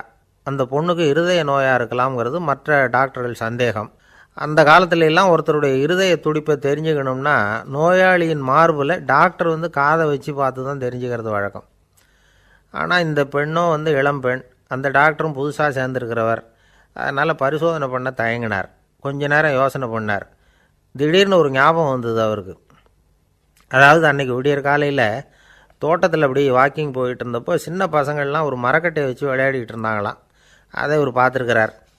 அது என்ன விளையாட்டுனா, ஒரு நீளமான மரப்பலகை, அதில் ஒரு முனையில் ஒரு பையன் தன்னுடைய காதை வச்சுக்கிட்டு இருக்கிறான், மறுமுனையில் இன்னொரு பையன் அந்த மரப்பலகையை ஒரு ஆணியால் கீறிக்கிட்டு இருக்கிறான். ஒரு முனையில் ஆணியால் கீறும் பொழுது மறுமுனையில் காதை வச்சிருக்கிற பையனுக்கு அந்த சத்தம் துல்லியமாக கேட்குது. அந்த டாக்டருக்கு காலையில் பார்த்த இந்த விளையாட்டு ஞாபகத்துக்கு வந்துட்டுது. உடனே என்ன பண்ணார் தெரியுமா? ஒரு நீளமான காகிதத்தை எடுத்தார். அதை அப்படியே உருளை மாதிரி உருட்டினார். ஒரு முனையை அந்த நோயாளியின் மார்பில் இடது பக்கம் வச்சார், இன்னொரு முனையில் தன்னுடைய காதை வச்சார். என்ன ஆச்சரியம்! நோயாளியின் மார்பில் நேரடியாக காதை வச்சு கேட்குறத விட துல்லியமாக கேட்டுது இதய துடிப்பு. இதய துடிப்பு மட்டும் இல்லை, மூச்சு இழுத்து விடுறது, திரவ பொருள்களின் அசைவு, எல்லா சத்தமும் தெளிவாக கேட்குது. கிரேக்க மொழியில் ஸ்டெத்தாஸ் அப்படின்னா மார்பு, ஸ்கோப்பின் அப்படின்னா பார்ப்பதுன்னு அர்த்தம். அதனால் டாக்டர் ரெனே லெனக் தான் கண்டுபிடிச்ச கருவிக்கு ஸ்டெத்தஸ்கோப் அப்படின்னு பேர் வச்சார். அவரே முதல் மாடலையும் செஞ்சார். அளவு ரொம்ப பெருசாக இருந்தது, சுலபமாக எடுத்துகிட்டு போகிறது கஷ்டம், அது அவ்வளோ கஷ்டமாக இருந்தது அது. அதனால் அவரே அதை அப்புறம் 2 பிரிவாக தயார் பண்ணார். இது 2 துண்டையும் டாக்டர் தன்னோட கோட்டு பாக்கெட்டில் வச்சுக்கலாம், தேவைப்படுறப்ப எடுத்து ஒன்றா சேர்த்துக்கலாம். இப்படி தான் அவர் ஆரம்பத்தில் பண்ணார். தன்னுடைய இந்த கண்டுபிடிப்பை பற்றி அவர் ஒரு புத்தகம் எழுதினார். நிறைய விற்றுது, புகழும் பணமும் சேர்ந்தது. பணமும் புகழும் சேர்ந்தது மாதிரியே அவருக்கு ஒரு நோயும் சேர்ந்தது. அது என்ன நோயின்னு கண்டுபிடிக்கிறதுக்கும் அவர் கண்டுபிடிச்ச கருவி தான் உபயோகப்பட்டு தான். அவரே அதை கண்டுபிடிச்சார். அவருக்கு வந்திருந்தது காச நோய். 1826 வருஷம் ஆகஸ்ட் மாதம் 13 உலகத்தின் முதல் ஸ்டெதஸ்கோப்பை கண்டுபிடிச்ச டாக்டர் ரெனே லெனக் காலமானார். அவர் சாகிறதுக்கு முன்னாடி மரத்தால் செஞ்சு வச்சுருந்த ஸ்டெதஸ்கோப்பை தனக்கு வேண்டியப்பட்ட ஒரு டாக்டர்கிட்ட கொடுத்து, என்னுடைய சொத்துக்கள்லேயே ரொம்ப வசந்தது அப்படின்னு சொன்னாராம். அதுக்கப்புறம் 3 வெள்ளைக்காரங்க சேர்ந்து இந்த கருவியில் சில மாற்றங்களை பண்ணாங்க. ஆனால் 1829 லண்டனில் டாக்டர் நிக்கோலஸுங்கிறவர் ஒரு காதால் இதய துடிப்பை கேட்குறத விட டாக்டர் 2 காதாலையும் கேட்குறது தான் சரியாக இருக்கும் அப்படின்னு ஒரு கருத்தை வெளியிட்டார். அதுக்கப்புறம் ரொம்ப காலம் கழித்து 1852 ஜார்ஜ் காமான் அப்படிங்கிறவர் ரப்பர் டியூபுகளை உபயோகப்படுத்தி 2 காதாலையும் கேட்குற மாதிரி ஒரு புதிய வடிவத்தை அதுக்கு கொடுத்தார். அதுக்கு பிறகு அது படிப்படியாக எவ்வளவோ மாற்றங்கள் இருந்தாலும் ஆரம்பத்தில் டாக்டர் ரெனே லெனக் உருவாக்கின அடிப்படை மாடலை யாரும் மாற்றி அமைக்கலைங்கிறது தான் முக்கியமான விஷயம். நமக்கு தெரிஞ்ச ஒரு ஆஸ்பத்திரி, அதில் ஒரு நோயாளி, காலை நேரத்தில் நர்ஸு அந்த பக்கமாக போயிட்டு இருந்தாங்க. அதை பார்த்துட்டு ஒரு நர்ஸுன்னு கத்துறார். நர்ஸு அவசரமாக ஓடி என்ன விஷயம்னு கேட்டாங்க. சிஸ்டர், இங்கே பாருங்கள், உங்கள் டாக்டரை என் நெஞ்சில் அவர் காதை வச்சு கேட்டுக்கிட்டு இருக்கிறார் அப்படின்னார் நோயாளி. சிஸ்டர் பதட்டப்படாமல், அதனால் என்ன, இந்த டாக்டர் பழமையான விஷயங்களில் ரொம்ப நம்பிக்கை உள்ளவர், அதனால் ஸ்டெதாஸ்கோப்பை உபயோகப்படுத்தாமல் காதை வச்சு கேட்குறார், அது ஒன்றும் தப்பு இல்லை அப்படின்னாங்களாம். ஐயோ, அதுக்காக இல்லை சிஸ்டர், இவர் என் நெஞ்சு மேலே தலையை வச்சது நேற்று ராத்திரி 9 மணி, இப்போ விடிஞ்சு போச்சு, இன்னமும் தலையை எடுக்கவே இல்லை, அதுக்காக தான் சந்தேகப்பட்டு உங்களை கூப்பிட்றேன் அப்படின்னார். அரேபிய நாடு, அங்கே ஒரு ஆட்சி தலைவர், அரேபிய நாட்டு ஆட்சி பொறுப்பை ஏற்றுக்கிட்டவர். அவர் ஆட்சி பொறுப்பை ஏற்றுக்கிட்ட பிறகு ஒரு நாள் ஒரு தெருவில் நடந்து போய்கிட்டு இருந்தார். அவர் தோளில் ஒரு பெரிய துணி மூட்டை, அதை சுமந்துக்கிட்டு கடத்தெருவை நோக்கி அவர் போய்கிட்டு இருக்கிறார். வழியில் அவரை சந்தித்தார் உமர். அவர் கேட்டார், கலீஃபா அவர்களே, எங்கே புறப்பட்டுட்டீங்க அப்படின்னு கேட்டார். கலீஃபான்னா ஆட்சி தலைவர்னு அர்த்தம். இதுக்கு அவர் சொன்னார், நான் துணி வணிகம் செய்கிறவன், அதனால் துணி வியாபாரம் செய்கிறதுக்காக போயிட்டுருக்கிறேன்னார். நீங்கள் இப்போ இந்த நாட்டுக்கு ஆட்சி தலைவர், ஆட்சி பொறுப்பில் இருக்கிறீங்க. நீங்கள் வியாபாரம் செய்ய போட்டால் அரசு பணிகளை செய்கிறது யார் அப்படின்னு கேட்டார் அவர். நான் அரசு பணிகளை மட்டுமே செஞ்சுக்கிட்டு இருந்தா என் குடும்பத்தை காப்பாற்றுறது யார் அப்படின்னு கேட்டார் அவர். இப்படி கேட்டவர் யார் தெரியுமா? அவர் தான் அபூபக்கர், இறை தூதர் முகமது அவர்களுக்கு பிறகு கலீஃபாவாக தேர்ந்தெடுக்கப்பட்டவர். அப்போலாம் ஆட்சி தலைவர்களுக்கு சம்பளம்னு எதுவும் கிடையாது. இந்த பிரச்சனையை எப்படி தீர்க்கிறதுன்னு யோசனை பண்ணார் உமர். அபு உபைதா அவர்கள்கிட்ட அழைச்சிட்டு போனார். அவர் யாருன்னா, அவர் தான் பொது நிதி கருவூலத்தின் பொறுப்பாளர். அவர்கிட்ட பிரச்சனையை சொன்னார். இது மாதிரி ஆட்சி தலைவருக்கு பொது நிதியிலிருந்து ஊதியம் அளிக்க முடியுமான்னு கேட்டார். பொது நிதி விதிகளின்படி அதுக்கு சாத்தியம் இல்லைன்னு சொல்லிவிட்டார் அவர். சரி, வேற ஏதாவது வழி இருக்குதான்னு கேட்டார் உமர். அபு உபைதா கொஞ்சம் யோசனை பண்ணி பார்த்தார். அப்புறமா சொன்னார், மக்காவிலிருந்து மதீனாவுக்கு குடிபெயர்ந்து வந்த அகதிகளுக்கு நிதி உதவி அளிக்கிறதுக்கு விதிகளில் இடம் இருக்கு. அப்படி பார்த்தா அபூபக்கரும் அகதி தானே, அதனால் எல்லா அகதிகளுக்கும் கொடுக்கறது மாதிரியே அவருக்கும் ஒரு தொகை அளிக்கலாம்னார். கலீஃபா அபூபக்கருக்கு இந்த அகதி உதவி தொகையைத்தான் கொடுத்துட்டு வந்தாங்களாம். குடும்ப செலவுக்கு அது போதுமானதாக இல்லை.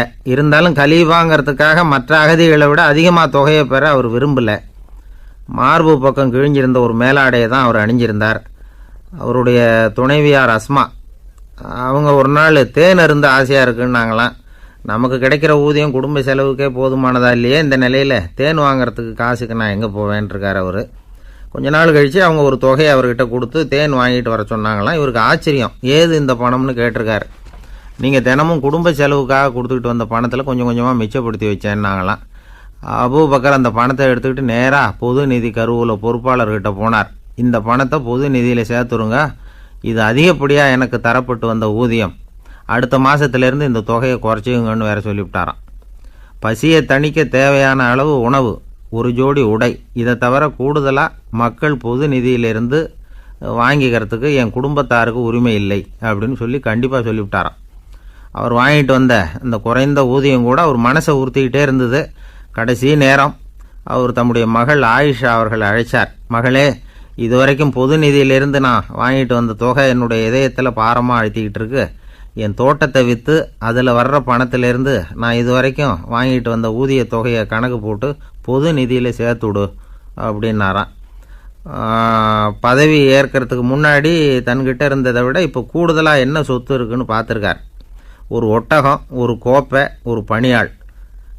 இதையும் அடுத்தபடியாக கலீஃபாவா வர்றவர்கிட்ட ஒப்படைச்சிருங்க அப்படின்னு விட்டாராம். அதே மாதிரி அடுத்து வந்த உமர்கிட்ட ஒப்படைச்சாங்க. அப்போ உமர் சொன்னாராம், அபூபக்கரே, இந்த முன்மாதிரியால் உங்களுக்கு பிறகு இந்த ஆட்சி பொறுப்பை ஏற்கிறவர்களை பெரும் நெருக்கடிக்கு ஆளாகி விட்டீங்க அப்படின்னு சொல்லி ரொம்ப கண் கலங்கினாராம். கடைசியாக அபூபக்கர் தன்னுடைய குடும்பத்தாருக்கு விட்டு சென்ற சொத்து ஒரு படுக்கை விரிப்பு, ஒரு போர்வை, அவ்வளவுதான். இது சிந்திக்க வேண்டிய ஒரு செய்தி. ஒரு ஊரில் ஒரு மன்னர் இருந்தாராம். அமைச்சர் அவர்கிட்ட சொன்னாராம், மன்னா, நம்ம ராஜ்யத்தில் இனிமே லஞ்ச ஊழலே இருக்காதுன்னாராம். ஆஹா, அப்படின்னா ஊழல் பேர் வழிகளையெல்லாம் நாடு கடத்தியாச்சா அப்படின்னு கேட்டிருக்கார் மன்னர். இதுக்கு அவர், அப்படி இல்லைங்க, இனிமேல் கொடுக்கறதுக்கு ஜனங்கள்கிட்ட பணமே இல்லை அப்படின்னாராம். இந்த உலகத்தில் எல்லாருக்கும் மகிழ்ச்சி தரக்கூடிய ஒரு பொருள் எது? இது ஒரு முக்கியமான கேள்வி. இந்த கேள்விக்கு பொருத்தமான ஒரு பதிலை உங்களால் சொல்ல முடியுமா? அதாவது கொஞ்சம் யோசித்து பார்த்தா பணம்னு சொல்லலாமா? இப்போ கையில் காசு இல்லாதவங்ககிட்ட ஒரு 10 ரூபாய் கொடுத்தா அது அவனுக்கு சந்தோஷத்தை கொடுக்கும். ஏற்கனவே வருமான வரி பிரச்சனையில் சிக்கி இருக்கிறவர்கிட்ட இன்னும் கொஞ்சம் பணம் இந்தாங்கன்னு சொல்லி கொடுத்தோம்னா அது அவருக்கு சங்கடத்தை தான் கொடுக்கும். அதனால் அந்த கேள்விக்கு பணங்கிறது பொருத்தமான பதிலாக இருக்க முடியாது. கேள்வி என்னன்னா, இந்த உலகத்தில் எல்லாருக்கும் மகிழ்ச்சி தரக்கூடிய ஒரு பொருள் எது? சரி, இனிப்புன்னு சொல்லலாமா? ஏன்னா எல்லாருக்கும் இனிக்க தானே செய்யும். அதுலேயும் ஒரு சிக்கல் இருக்குது. சர்க்கரை வியாதிக்காரங்களுக்கு அது என்ன சந்தோஷத்தையாக கொடுக்கும்? ஆக எல்லாருக்கும் வேறுபாடு எதுவும் இல்லாமல் மகிழ்ச்சியை கொடுக்கக்கூடியது வேறு ஏதோ ஒன்று இருக்குது. அது என்னன்னு கண்டுபிடிக்கணும். அதுதான் இன்றைக்கி தகவல். இப்போ அதை கண்டுபிடிக்கணும்னா இந்த கதையை கேட்கணும். அது என்ன கதைன்னா, ஒரு ஊரில் ஒரு ராஜா இருந்தார். அவருக்கும் இதே சந்தேகம் வந்துட்டுது. அதாவது எல்லாருக்கும் இன்பம் தரக்கூடிய பொருள் எது அப்படின்னு. இதுக்கு பதில் தெரிஞ்சுக்கிறதுக்கு ஆசைப்பட்டார். சரி, அதுக்கு என்ன செய்யலாம்னு யோசனை பண்ணார். நாட்டு மக்களுக்கு பகிரங்கமாக ஒரு அறிவிப்பு கொடுத்தார். நம்ம நாட்டு மக்கள் இன்பம் தரக்கூடிய பொருள் எதுன்னு நினைக்கிறாங்களோ அதை கொண்டுக்கிட்டு வந்து அரண்மனையில் உள்ள கண்காட்சி மண்டபத்தில் வைக்கலாம். அப்படி அவங்க வைக்கிற பொருள்களில் எது எல்லாருக்கும் இன்பம் தரக்கூடியதாக இருக்குமோ அதை வச்சவருக்கு 1000 பொற்காசுகள் பரிசு அப்படின்னு அறிவிப்பு கொடுத்துட்டார். ஜனங்கள் இந்த அறிவிப்பை கேட்டாங்க. அதுக்கப்புறம் சும்மா இருப்பாங்களா? 1000 பொற்காசுன்னா சும்மாவா? அவங்கவுங்க கையில் என்னென்ன கிடைச்சதோ அதையெல்லாம் கொண்டாந்து அரண்மனை காட்சி மண்டபத்தில் வச்சுட்டாங்க. அதுக்கப்புறமா ராஜா அங்கே வந்தார். ஒவ்வொன்றா பார்த்துக்கிட்டே வந்தார். முதல்ல ஒரு குயில் இருந்தது, இனிமையாக பாடக்கூடிய குயில். இந்த குயிலோட இன்னிசை எல்லாருக்கும் இன்பம் தரக்கூடியது தான். இருந்தாலும் காது கேட்காதவங்களுக்கு இந்த இசை எப்படி இன்பம் தர முடியும்? அதனால் இது சரியில்லைன்னு விட்டார். அடுத்தபடியாக போனார். அங்கே என்ன வச்சுருக்குறாங்கன்னு பார்த்தா ஒரு அழகான மயில் அங்கே தோகை விரித்து ஆடிக்கிட்டு இருக்குது. இந்த மயிலோட ஆட்டம் மனசுக்கு இன்பம் தரக்கூடியது தான். இருந்தாலும் பார்வை இல்லாதவங்க இந்த ஆட்டத்தை பார்த்து ரசிக்க முடியுமா? முடியாது. அதனால் இதுவும் சரியில்லை அப்படின்னு சொல்லிவிட்டார். அதுக்கு அடுத்தபடியாக போனார். பல வகையான இனிப்பு பண்டங்களை வச்சுருந்தாங்க. பார்த்தார், வயசானவங்களுக்கும் நோயாளிகளுக்கும் இது இன்பம் தராது, துன்பம் தான் கொடுக்கும் அப்படின்னார். இப்படி ஒவ்வொன்றா பார்த்துக்கிட்டே போகிறார். அழகான மலர்கள், கனிகள், ஓவியங்கள் எதுவுமே பொருத்தமாக தெரியல. சகல பேருக்கும் இன்பம் தரக்கூடிய வகையில் எதுவும் இல்லை. கடைசியாக வந்தார். அங்கே ஒரு களிமண் பொம்மை இருந்தது. அது என்ன பொம்மை தெரியுமா? பசியால் வாடி இருக்கிற ஒருத்தருக்கு ஒரு அம்மா இனிமையாக பேசிக்கிட்டு சோறு போடுறது மாதிரி அந்த பொம்மையை செஞ்சுருந்தாங்க. அதுக்கு கீழே அன்பு அப்படின்னு எழுதியிருந்துதான். ராஜா பளிச்சுன்னு ஒரு முடிவுக்கு வந்தார். அந்த பொம்மையை செஞ்ச சிற்பியை வரவழைச்சார், பரிசு கொடுத்தார். அன்பு ஒன்று தான் எல்லாருக்கும் இன்பம் அளிக்கக்கூடிய பொருள். காது கேட்காதவங்களும் அதை கேட்க முடியும், பார்வை இல்லாதவங்களும் அதை பார்க்க முடியும், குழந்தைகளும் அதை உணர முடியும் அப்படின்னு அதுக்கு விளக்கம் கொடுத்தார் அந்த மன்னர். இந்த உலகத்தில் எல்லாருக்கும் மகிழ்ச்சி தரக்கூடிய ஒரு பொருள் அன்பு தான். அதை புரிஞ்சுக்கிட்டு தான் சில கணவன்மார்கள் மனைவி பேரில் ரொம்ப அன்பை காட்டிக்கிறது வழக்கம். ஒரு வீட்டு வாசப்படி பக்கமாக மழைக்கு ஒதுங்கினார் ஒருத்தர். மழை தூரிக்கிட்டு இருந்தது, இருட்டு நேரம். அந்த வீட்டில் இருந்தவர், இன்றைக்கி ராத்திரி வேணும்னா இங்கேயே தங்கிட்டு காலையில் போங்க அப்படின்னார். உடனே இவர் சொன்னார், ரொம்ப நன்றிங்க, ஒரு 10 நிமிஷத்தில் இதை வந்துவிடுறேன் அப்படின்னு சொல்லிவிட்டு எங்கேயோ ஓடினார். 10 நிமிஷம் கழித்து திரும்பி வந்தார். ஆமாம், எங்கே போயிட்டு வந்தீங்கன்னு கேட்டார் வீட்டில் இருந்தவர். நேராக எங்கள் வீட்டுக்கு போய் மனைவிக்கிட்ட இன்றைக்கி ராத்திரி இங்கேயே தங்கிக்கிறேன்னு சொல்லிவிட்டு வந்துவிட்டேன் அப்படின்னார் அவர். அன்பில் இது ஒரு ரகம். ஆசைப்படுறதில் தப்பு இல்லை, ஆனால் அந்த ஆசை தேவைக்கு தகுந்த மாதிரி இருக்கணும். தேவைக்கு மீறிய ஆசைகள் இருக்குது பாருங்கள், அது தேவையில்லை. இந்த கருத்தை வலியுறுத்தது மாதிரி ஒரு கதை உண்டு. தேவேந்திரனுக்கு திடீர்னு வீடு கட்டணும்னு ஒரு ஆசை வந்துதான். வீடுன்னா நாம் கட்டுற மாதிரி இல்லை.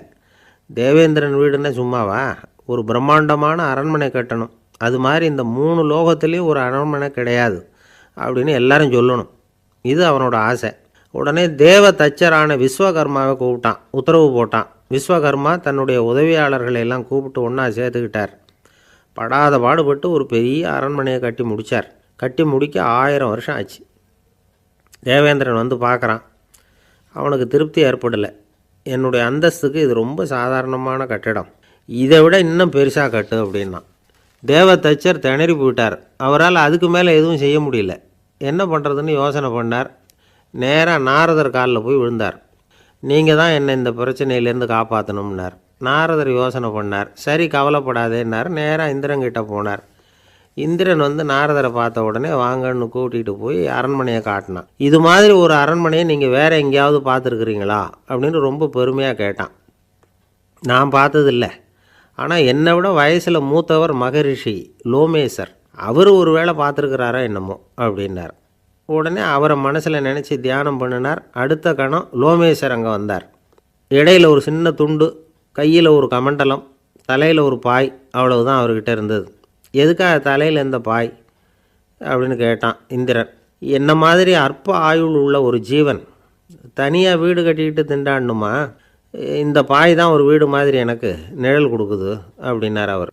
என்னது, உங்களுக்கு அவ்வளவு கொஞ்சமான ஆயுளா அப்படின்னு ஆச்சரியத்தோடு கேட்டான் இந்திரன். ஆமாம், இதை பாரு, என்னுடைய மார்பில் ஒரு பொற்காசு அளவுக்கு ரோமம் ஒதுந்துட்டுது. எப்போ என் உடம்புல உள்ள எல்லா ரோமமும் உதிர்ந்துருமோ அப்போ என்னுடைய ஆயுள் முடியும் அப்படின்னார். எப்போ அந்த ரோமங்கள் பூரா உதிரும்னு கேட்டான் இவன்.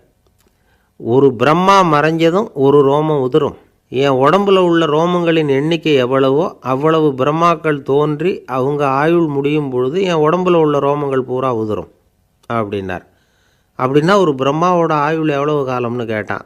ஒரு பிரம்மாவுக்கு 100 தேவ வருஷம். ஒவ்வொரு தேவ வருஷத்துக்கும் 365 தேவ நாள்.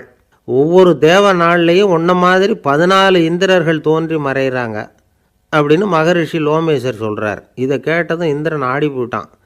அவ்வளவு ஆயுள் உள்ள இவரே அற்ப ஆயுள்னு சொல்கிறார். நான் என்னுடைய ஆயுளை பெருசாக நினச்சிக்கிட்டு பிரம்மாண்டமான அரண்மனை கட்டணும்னு ஆசைப்படுறேனே அப்படின்னு நினச்சான். எனக்கு வீடு கட்டின வரைக்கும் போதும்னு விட்டான். அதனால் நாமெல்லாம் நம்முடைய தேவைக்கு தகுந்த மாதிரி ஆசைப்படுறது தான் நியாயம். ஆனால் அப்படியே நடந்துக்கிறோம். மனுஷன் கடவுளையே ஏமாற்றி காசு வாங்கிறதுக்குள்ள ஆசைப்படுறான். ஒருத்தன் கடவுளை நினச்சி தவம் இருந்தான். கடவுள் நேரில் வந்தார். தேவலோகத்தில் ரூபாய்க்கெல்லாம் என்ன மதிப்புன்னு கேட்டான். அங்கெல்லாம் ரூபாய்ங்கிறது உங்கள் பணத்தில் 1 கோடி ரூபாய்க்கு சமம். அதாவது தேவலோகத்தில் 1 ரூபான்னா இங்கே 1 கோடி ரூபா. அது மாதிரி எங்களுக்கு ஒரு நாளுங்கிறது உங்கள் கணக்கில் 1 கோடி வருஷத்துக்கு சமம் அப்படின்னார் கடவுள். அப்படின்னா எனக்கு நீங்கள் அதிகமாக எதுவும் தர வேணாம், உங்கள் கணக்குப்படி ஒரே 1 ரூபா கொடுங்க, அது போதும்னா இவன் ரொம்ப சாமர்த்தியமாக. கடவுள் யோசனை பண்ணார். அது ஒன்றும் கஷ்டம் இல்லை, 1 ரூபா தானே கேட்குற, கொடுத்துட்றேன். ஆனால் இப்போ வரும்பொழுது நான் எடுத்துக்கிட்டு வரல, எங்கள் கணக்குப்படியே 1 நாள் பொறுத்துக்க பணத்தோடு வந்துடுறேன் அப்படின்னு சொல்லிவிட்டு பறந்து போயிட்டார். ஒரு பெரியவர்கிட்ட பேசிக்கிட்டு இருந்தேன். அவர் என்கிட்ட ஒரு கேள்வி கேட்டார். திருடர்கள் எத்தனை வகை தெரியுமா உனக்கு அப்படின்னார். இதுதான் அவர் கேட்ட கேள்வி. எதுக்காக என்ன பார்த்து அந்த கேள்வி கேட்டார் தெரியல. இருந்தாலும் நான் அவருக்கு பதில் சொன்னேன். திருடர்களில் எத்தனையோ வகை உண்டுங்க. கார் திருடன், சைக்கிள் திருடன், முகமூடி திருடன், இப்படி சொல்லிகிட்டே போகலாம். இருந்தாலும் என்னுடைய சிற்றறிவுக்கு எட்டின வரையில் திருடர்களை 2 வகையாக பிரிக்கலாம் அப்படின்னு நினைக்கிறேன். ஒன்று ராத்திரியில் திருடுற திருடன், இன்னொருத்தன் பகலில் திருடுற திருடன். அதாவது பகல் திருடன், ராத்திரி திருடன் அப்படின்னு பெரியவர் சிரித்தார். என்ன சிரிக்கிறீங்களே, என்ன கள்வர்கள் 4 வகை அப்படின்னு ஆரம்பித்தார். எப்படின்னு கேட்டேன். சாப்பாட்டுக்கு இல்லாமல் திருடுறாங்க பாருங்க, அது ஒரு வகையான். சாப்பாட்டுக்கு இருந்தும் திருடுறாங்க பாருங்க, அது ஒரு வகையான். இதை தவிர இன்னும் ஒரு 2 வகை திருட்டு உண்டு. அது என்னன்னா, ஆண்டவன்கிட்ட இருந்து நாம திருடுற திருட்டு, இன்னொன்று என்னன்னா நம்ம கிட்ட இருந்து ஆண்டவன் திருடுற திருட்டு அப்படின்னார். எனக்கு ஒன்றும் புரியல. என்ன சார் இது, ஆண்டவனையே திருடன்னு சொல்றீங்களே அப்படின்னு ஆச்சரியமா. ஆமாங்க, ஆண்டவனை கல்வன்னு சொல்றது இல்லையா. காஞ்சிபுரத்துக்கு பக்கத்தில் திருக்கார்வனம் அப்படின்னு ஒரு ஊர் இருக்கு. அங்கே உள்ள பெருமாளுக்கு கல்வர்னு தான் பேர். அது மட்டும் இல்லை, திருமங்கையாழ்வார் தம்முடைய திரு நெடுந்தாண்டகத்தில் கார்வனத்துள்ளாய் கல்வா அப்படின்னு தான் அழைக்கிறார் அப்படின்னு நிறைய உதாரணம்லாம் சொல்ல ஆரம்பித்தார். அதுக்கப்புறம் அவர்கிட்ட பேசி நான் புரிஞ்சுக்கிட்ட விவரங்களை தான் நான் இப்போ உங்ககிட்ட சொல்ல போகிறது. அதாவது அவர் சொன்ன முதல் வகை திருடர்கள் சாப்பாட்டுக்கு இல்லாமல் திருடுறவங்க. இவங்களை திருத்தி போடலாம். சாப்பாட்டுக்கு இருந்தும் பணம் சேர்க்கணுங்கிற ஆசையால் பொய் கணக்கெல்லாம் எழுதுறாங்க பாருங்க, அவங்க தான் 2வது வகை. 3வது வகை திருட்டு தான் மிகப்பெரிய திருட்டு. இறைவனுக்கு சொந்தமானதை நம்முடையதுன்னு நினைக்கிற திருட்டு. எது இறைவனுக்கு சொந்தமானது அப்படின்னா ஆத்மா. பகவானுக்கு சொந்தமான ஆத்மாவை நம்முடையதுன்னு நினைக்கிறது தான் அந்த மாபெரும் திருட்டு. இதுக்கு பேர் தான் ஆத்மாபகாரமா. சரி, இதுக்கு பரிகாரம் என்ன? எல்லாம் இறைவனுடையது, நமக்கு ஒன்றும் இல்லை அப்படின்னு நினைக்கிறது தான் இதுக்கு பரிகாரம். இதெல்லாம் இருக்கட்டும். 4வது திருட்டு ஒன்று சொன்னோம்ல, ஆண்டவன் நம்மகிட்ட இருந்து திருடுறது. அது எப்படி? ஆண்டவனை கல்வன்னு சொல்கிறாங்க, அது சரி. அவர் என்னத்தை திருடினார்? இப்போ இன்னொருத்தருக்கு சொந்தமான ஒன்றை எடுத்து வச்சுக்கிறது தான் கள்ளத்தனம். ஆனால் ஆண்டவன் எடுத்துக்கிட்டோம்னா இருக்கிறது எல்லாமே அவனுக்கு சொந்தம். அப்படி இருக்கிறப்போ அவரை எப்படி கல்வன்னு சொல்கிறது? இது என்ன புரியாமல் இருக்குதே அப்படின்னு சொல்லி பார்த்தா அதுக்கும் விளக்கம் சொல்கிறாங்க அவங்க. அதாவது ஆண்டவனுக்கு உருவமே கிடையாது, அரூபமாக இருக்கிறவன், அதாவது உருவம் இல்லாமல் இருக்கிறவன். அப்படி உள்ள பகவான் நம்மளை மாதிரி உருவத்தில் இருக்கிறான். நம்மள மாதிரியே கை காலு மூக்கெல்லாம் இருக்குது ஆண்டவனுக்கு. இந்த உருவம் நம்மகிட்ட இருந்து திருடினது தானே. அவன் தன்னுடைய உண்மையான திருமேனியை நமக்கு காட்டாம, அதாவது தரிசனம் கொடுக்காம இருக்கிறது கள்ளத்தனம் தானே. அதனால்தான் இதுவும் ஒரு பெரிய திருட்டு, இருக்கிறதுலேயே மிகப்பெரிய திருட்டு அப்படிங்கிறார். என்கிட்ட பேசிக்கிட்டு இருந்தார், இந்த விஷயம்லாம் சொல்லிட்டு இருந்தாரு அந்த பெரியவர். அதாவது திருட்டை ஆன்மீக நோகத்தில் அவர் பார்க்கிறார். நம்ம பார்வையில் இதை விட அபூர்வமான திருட்டுலாம் இங்கே உண்டு, அபூர்வமான திருடர்களும் உண்டு. ஒரு திருடன் சிறையிலிருந்து விடுதலையாகி வெளியில் போனான். கொஞ்ச நாளில் மறுபடியும் திரும்பி ஜெயிலுக்கு வந்துட்டான். அப்போ சிறை அதிகாரி அவனுக்கு அறிவுரை சொன்னாராம். ஏன்பா இப்படி அடிக்கடி தப்பு பண்ணிவிட்டு ஜெயிலுக்கு வந்துடுறியே, உனக்கு சொந்த பந்தம் எதுவும் இல்லையா? உனக்கு அப்பா அண்ணன் தம்பிகள் அவங்க கூட எல்லாம் சேர்ந்து வாழணுங்கிற ஆசை இல்லையா அப்படின்னு கேட்டிருக்கார். அவங்களோட சேர்ந்து வாழணுங்கிற ஆசை எனக்கு நிறைய உண்டுங்க சார் அப்படின்னு அவன். அப்புறம் எதுக்கு இப்படி ஜெயிலுக்கு வந்துடுற அப்படின்னாரான் அவர். அவங்க எல்லாருமே இங்கே தானே சார் இருக்காங்க அப்படின்னு அவன். நம்மகிட்ட ஒருத்தன் தப்பா நடந்துக்கிட்டானா உடனே நாம் என்ன செய்வோம்? கையை ஓங்கிட்டு அவனை அடிக்க போவோம். நாம் அவங்கிட்ட அவனை விட ஒருபடி மேலே தப்பாக நடந்துக்குவோம். ஆனால் பெரியவங்கள்லாம் அப்படி நடந்துக்கிறது இல்லை. இன்னா செய்தாரை ஒருத்தல் அவர் நாண நன்னயம் செய்து விடல் அப்படின்னு வள்ளுவர் சொல்லியிருக்கார் இல்லையா. அதுக்கு தகுந்த மாதிரி நடந்துக்குவாங்க. பாயசித் விஸ்தாமிங்கிறவர் ஒரு பெரிய ஞானி. அவர் ஒரு நாள் ராத்திரி ரொம்ப நேரம் மசூதியில் இருந்துட்டு வீட்டுக்கு திரும்பி வந்துகிட்டு இருக்கிறார். வழியில் ஒரு குடிகாரன், அவன் கையில் ஒரு இசைக்கருவி, அதை கண்ணா பின்னான்னு மீட்டிக்கிட்டு வாய்க்கு வந்தபடி என்னத்தையோ பாட்டுன்னு நினச்சிக்கிட்டு பாடிக்கிட்டு அவன் பாட்டுக்கு கிடக்கிறான் வழியில். அதோடு இருந்தாலும் பரவாயில்ல, அந்த பக்கமாக வழியில் போகிறவங்க வர்றவங்களையெல்லாம் பார்த்து கண்ணா பின்னான்னு திட்டிக்கிட்டு இருக்கிறான், ரொம்ப வளர்க்குறான். பாயசித் பிஸ்தாமிங்கிற அந்த பெரியவர் அந்த வழியாக போகிறார். அவனை பார்க்குறார். அவனுடைய நிலைமையை பார்த்துட்டு பரிதாபப்படுறார். ஏன்பா இது மாதிரிலாம் நடந்துக்கிற, இப்படி நடக்கலாமா அப்படின்னு ஏதோ கொஞ்சம் புத்திமதி சொல்கிறதுக்கு ஆரம்பித்தார். அவனுக்கு கோபம் வந்துட்டுது. கையில் வச்சிருந்த வாத்திய கருவி அதால் ஓங்கி அந்த பெரியவர் தலையில் ஒரு அடி கொடுத்தான். ரத்த காயம் ஏற்பட்டு போச்சு. அவன் கையில் இருந்த இசைக்கருவியும் அடித்த வேகத்தில் ரெண்டாக உடஞ்சி போச்சு. அவ்வளோ வேகமாக அடிச்சிருக்கான். இவ்வளவு தூரத்துக்கு நடந்து போச்சுல்ல. அந்த மாபெரும் ஞானி வாயை திறந்து ஒரு வார்த்தை கூட பேசலை. பேசாமல் தலையை பிடிச்சிக்கிட்டு அவர் பாட்டுக்கு போயிட்டார். மறுநாள் அந்த பெரியவர் என்ன பண்ணார் தெரியுமா? கொஞ்சம் இனிப்பு பண்டங்கள், கொஞ்சம் பணம், இது ரெண்டையும் ஒரு ஆள் மூலமாக அனுப்பி வச்சார் அந்த குடிகாரனுக்கு. அவனுக்கு ஒன்றும் புரியல. என்ன விவரம்னு விசாரித்தான். வந்த ஆள் ஒரு கடுதாசியை நீட்டினான். அதில் விவரம் இருந்தது. ஞானி எழுதியிருக்கிறார், இதை பாருப்பா, உங்களுடைய இசைக்கருவி உடையறதுக்கு என்னுடைய தலை காரணமாக ஆயிட்டுது. அதுக்காக நான் ரொம்ப வருத்தப்படுறேன். அதுக்காக தான் பணம் அனுப்பி வச்சுருக்கேன். வேறு புதுசாக ஒரு இசைக்கருவி வாங்கிக்கோ. அப்புறம் இன்னொரு விஷயம், நேற்றுக்கு ராத்திரி என்கிட்ட ஏகப்பட்ட கசப்பான வார்த்தைகளை பேசினேன்.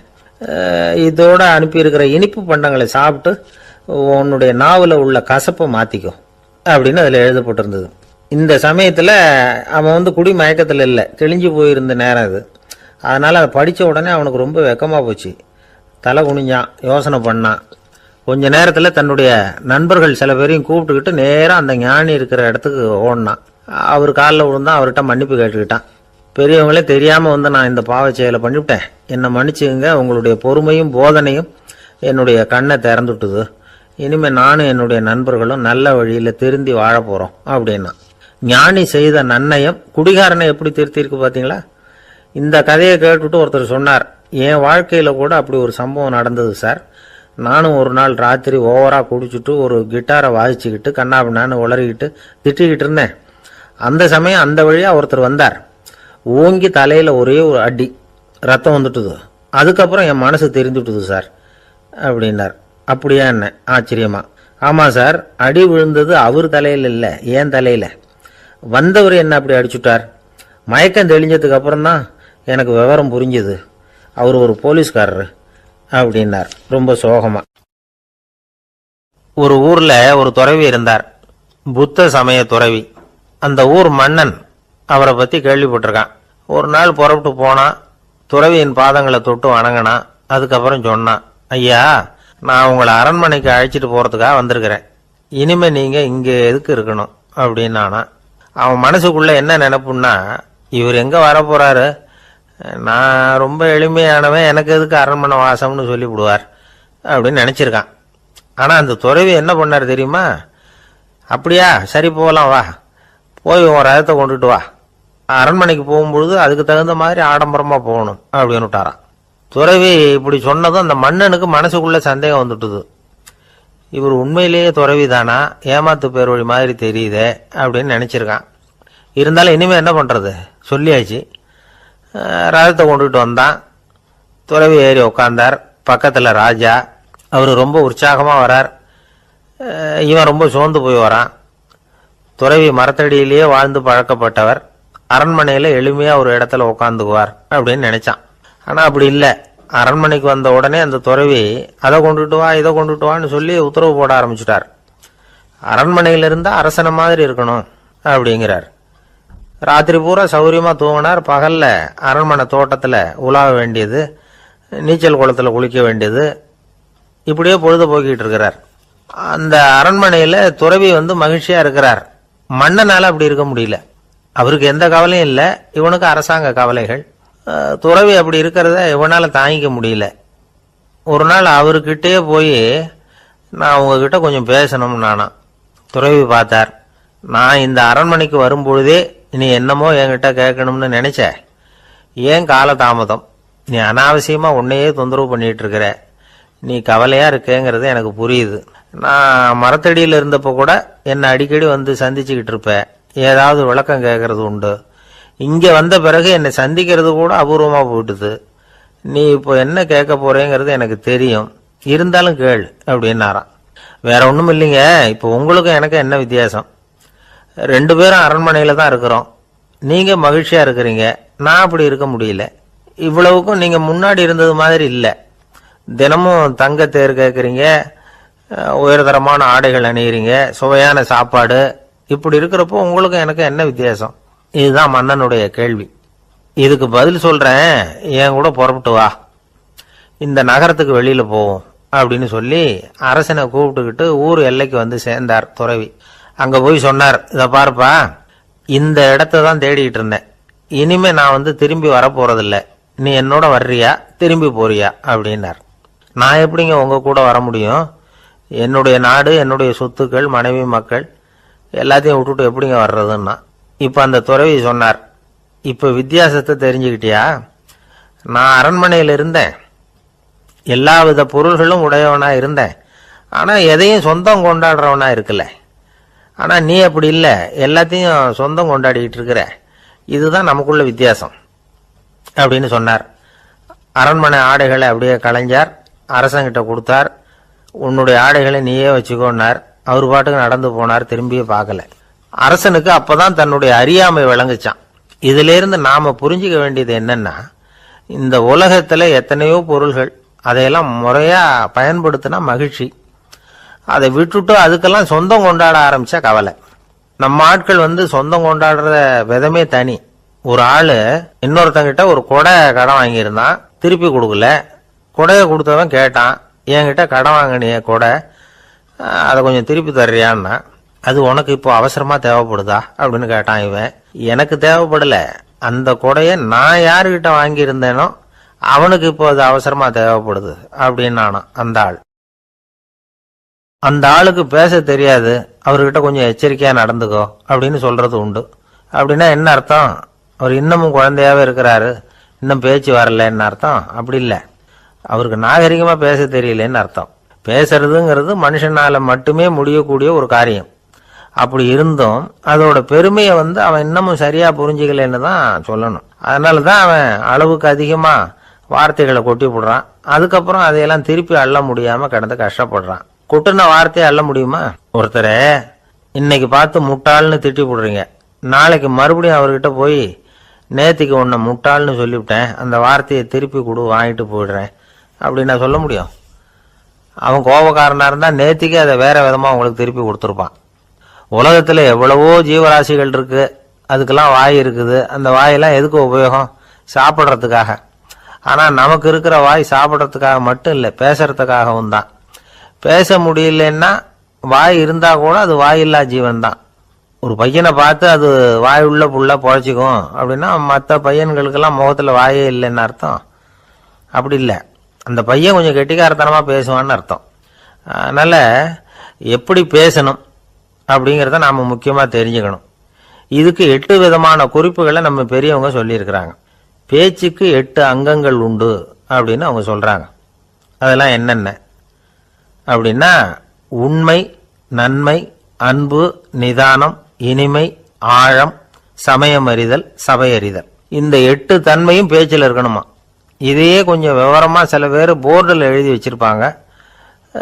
அதாவது எழுத்துலையாவது அதெல்லாம் இருக்கட்டுமே அப்படின்னு நினச்சி நீங்கள் கூட சில இடங்களில் இதை பார்த்துருக்கலாம்.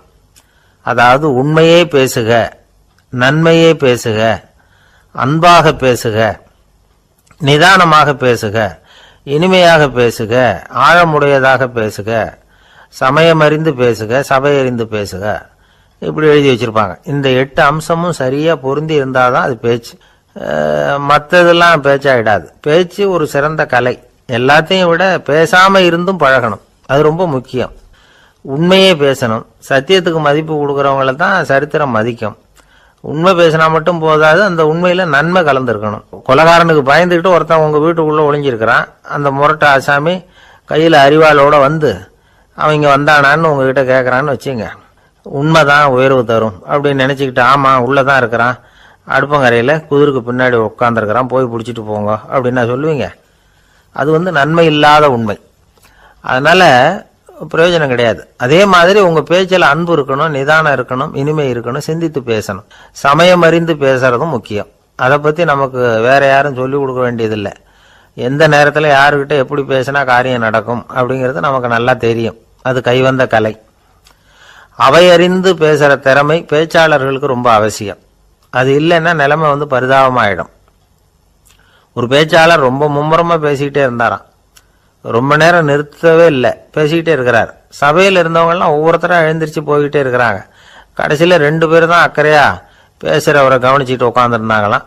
மேடையில் பேசிக்கிட்டு இருந்தவர் அவங்கள பார்த்து சொன்னாராம், எனக்கு கூட்டம் முக்கியம் இல்லை, எவ்வளவு பேர் என் பேச்சை கேட்குறாங்க அப்படிங்கிறது முக்கியம் இல்லை. நீங்கள் 2 பேராவது ஊக்கமாக என்னை கவனிச்சுக்கிட்டு உட்காந்துருக்குறீங்க, அது போதும். உங்களுக்காகவே நான் பேசிக்கிட்டு இருக்கிறேன் அப்படின்னார். இதை கேட்டதும் உட்கார்ந்துருந்த 2 பேரில் ஒருத்தர் எழுந்திருச்சு, அப்படி இல்லைங்க, நாங்கள் 2 பேரும் நீங்கள் பேசி முடித்த உடனே தொடர்ந்து பேச வேண்டிய ஆளுங்க, அதுக்காக தான் காத்துக்கிட்டு இருக்கிறோம், சீக்கிரம் முடிங்க அப்படின்னாங்களாம். ஒரு ஊரில் ஒரு புகழ்பெற்ற பத்திரிகையாளர் இருந்தார். அவர் ஒரு நாள் திடீர்னு இறந்து போயிட்டார். அதுக்கப்புறம் நேராக சொர்க்கத்துக்கு போனார். சொர்க்கத்தின் வாசலில் நின்றுகிட்டு இருந்த ஒருத்தர் அவரை தடுத்தார். இதோ பாரு, ஏற்கனவே இங்கே 12 பத்திரிகையாளர்கள் இருக்கிறாங்க, அவங்களுக்கே இங்கே வேலை இல்லை. அதுக்கு என்ன காரணம்னா, சொர்க்கத்தில் திடுக்கிடும் செய்திகள்லாம் ஒன்றும் கிடையாது, அப்படி என்ன இருக்க போகுது இங்கே எல்லாம் அது ஒழுங்காக நடந்துகிட்டு இருக்கோம். எல்லாம் ஒழுங்காக நடந்தால் பத்திரிகைகளுக்கு சுவாரஸ்யமான கொலை கொள்ளை தீ வைப்பு இது மாதிரி எதுவும் இங்கே இல்லை. ஏற்கனவே இங்கே இருக்கிறவங்க எல்லாரும் மரத்தடியில் உட்காந்துக்கிட்டு தியானம் பண்ணிகிட்டு இருக்கிறாங்க. அந்த ஒரே செய்தி தான் தினமும் இங்கே வந்துக்கிட்டு இருக்குது. அதை படிக்கிறதுக்கே இங்கே ஆள் கிடையாது. அதனால் நான் என்ன சொல்கிறேன்னா, நீ பேசாமல் நரகத்துக்கே போயிடு. அங்கே எவ்வளவோ நிகழ்ச்சிகள் நடந்துக்கிட்டு இருக்கு, அங்கே தான் அதிகமான பத்திரிகையாளர்கள் தேவைப்படுறாங்க, அங்கே உனக்கு நிறைய வேலை இருக்கும், அதை செய்கிறதில்ல நீயும் மகிழ்ச்சியாக இருக்கலாம் அப்படின்னு சொன்னாராம். அங்கே அந்த சொர்க்கத்தின் வாசலில் நின்றுக்கிட்டு இருந்தவர். இந்த பத்திரிகையாளர் அங்கேயே நின்று கொஞ்சம் யோசனை பண்ணார். இவருக்கு சொர்க்கத்திலே இருக்கணும்னு தான் ஆசை. அதனால் மெதுவாக அவர்கிட்ட பேசினாராம், ஐயா, என்னை ஒரு 24 மணி நேரம் இங்கே உள்ளே இருக்கிறதுக்கு அனுமதி கொடுங்க. இங்கே இருக்கிற பல பத்திரிகையாளர்களை எனக்கு தெரியும், அவங்களில் சில பேரை சமாதானப்படுத்தி மெதுவாக பேசி நரகத்துக்கு அனுப்பி வச்சுட்றேன். நான் இங்கே இருந்துக்கிறேன். உங்கள் கணக்குப்படி 12 பேருக்கு மேலே இங்கே தாண்டாது, அப்படி பார்த்துக்கிறேன் அப்படின்னாராம். அவரும் யோசனை பண்ணி பார்த்துட்டு, சரி அப்படியே உனக்கு அனுமதி கொடுக்குறேன், ஆனால் ஒரு விஷயம், 24 மணி நேரம் தான் அனுமதி, அதுக்குள்ளே எல்லாம் நடக்கணும் அப்படின்ட்டுருக்கார். சரின்னு சொல்லிவிட்டு இந்த பத்திரிகையாளர் உள்ளே போனார். யோசனை பண்ணார், திட்டம் போட்டு ஒரு பொருளையை கிளப்பி விட்டார். சக பத்திரிகையாளர்களெல்லாம் கூப்பிட்டு சொன்னாராம், இதை பாருங்க, நரகத்தில் ஒரு பெரிய தினசரி பேப்பரை கொண்டுகிட்டு வர்றதுக்காக திட்டம் போட்டுக்கிட்டு இருக்காங்க. அதுக்கு பல அதிகாரிகள் தேவைப்படுறாங்க, நிறைய சம்பளம் கிடைக்கும். யார் யாரெல்லாம் நரகத்துக்கு போக ஆசைப்படுறாங்களோ அவங்கெல்லாம் போகலாம். அப்படின்னு ஒரு பொருளையை கிளப்பி விட்டார். 24 மணி நேரம் கழித்து வாசல் பக்கம் போனார். அங்கே இருந்தவர்கிட்ட எத்தனை பேர் வெளியேறினாங்கன்னு விசாரிச்சாராம். அப்போ அவர் இவரை நீ வெளியே போகக்கூடாது, முதல்ல உள்ளதான் இருக்கணும் அப்படின்னு தடுத்தாராம். அப்புறம் சொன்னாராம், நீ சொன்ன செய்தியை கேட்டதும் இங்கே இருந்த எல்லா பத்திரிகையாளர்களுமே நரகத்துக்கு போயிட்டாங்கப்பா, உள்ளே யாருமே இல்லை, அதனால நீ உள்ளே இருக்கலாம் அப்படின்னாராம். இதை கேட்டதும் இந்த பத்திரிகையாளரே குழம்பி போயிட்டார். ஒருவேளை உண்மையிலேயே நரகத்தில் புதுசாக பத்திரிகை ஏதாவது ஆரம்பிக்க போகிறாங்களோ அப்படின்னு அவரே நினைக்க ஆரம்பிச்சிட்டாராம். அப்புறம் சொன்னாராம், ஐயா என்னை விட்டுருங்க, நான் நரகத்துக்கே போயிடுறேன், அங்கே ஏதோ விசேஷம் இருக்கணும் அப்படின்னாராம். இல்லைன்னா இத்தனை பேரும் ஒட்டு மொத்தமாக அங்கே போகிறதுக்கு சான்ஸே இல்லை, என்னை தடுக்காதீங்கன்னு கெஞ்ச ஆரம்பிச்சுட்டாராம். மற்றவங்க நம்பணுங்கிறதுக்காக ஒரு பொருளையை கிளப்பி விட்டார். கடைசியில் தானே அந்த பொருளைக்கு ஆளாயிட்டார். அதாவது பிறரை ஏமாற்றிய அவரது மனம் கடைசியில் அவரையே ஏமாற்ற ஆரம்பிச்சுட்டு பாருங்க. நீங்கள் இப்படி அடுத்தவங்களை ஏமாத்துறதுக்கு உங்கள் மனசை பழக்கப்படுத்துறீங்க, ஆனால் கடைசியில் அதனால் நீங்களே ஏமாற்றப்படுகிறீர்கள் அப்படிங்கிறது பெரியவர்களுடைய புத்திமதி. அதனால் உங்கள் மனசுக்கிட்ட ரொம்ப எச்சரிக்கையாக இருங்கோ அப்படிங்கிறாங்க. நம்ம ஆளுங்க அங்கே போய் என்ன சொல்லுவாங்கன்னா, இதை பாரு அங்கே போகாத இங்கே போகாதன்னு பயமுறுத்துறது உண்டு. சில பேர் அங்கே பேய் இருக்குது, பிசாசு இருக்குது அப்படின்னு பொருளையை கிளப்பி விடுறது உண்டு. இருட்டு நேரம் காட்டு வழியாக ஒருத்தன் போய்கிட்டு இருக்கிறான். அங்கே பேய் பிசாசு நடமாட்டம் இருக்கிறதாக வதந்தி. இவன் பயந்துக்கிட்டே வேகமாக போகிறான். காடு முடிஞ்சு மெயின் ரோட்டுக்கு வந்து சேர்ந்தான்.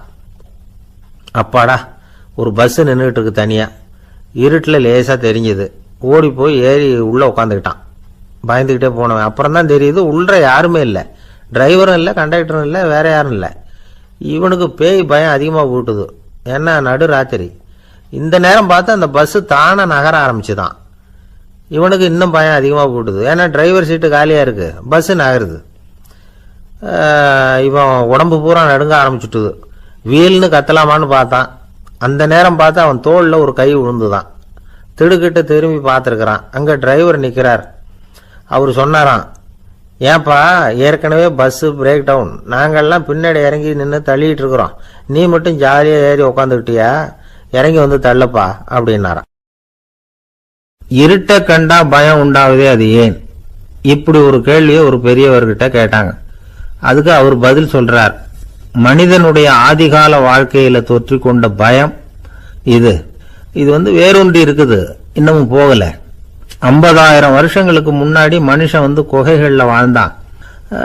பகல்ல பயம் இருக்காது, ராத்திரியில மிருகங்கள் தாக்கும், கொல்லும், நிம்மதியா தூங்க கூட முடியாது.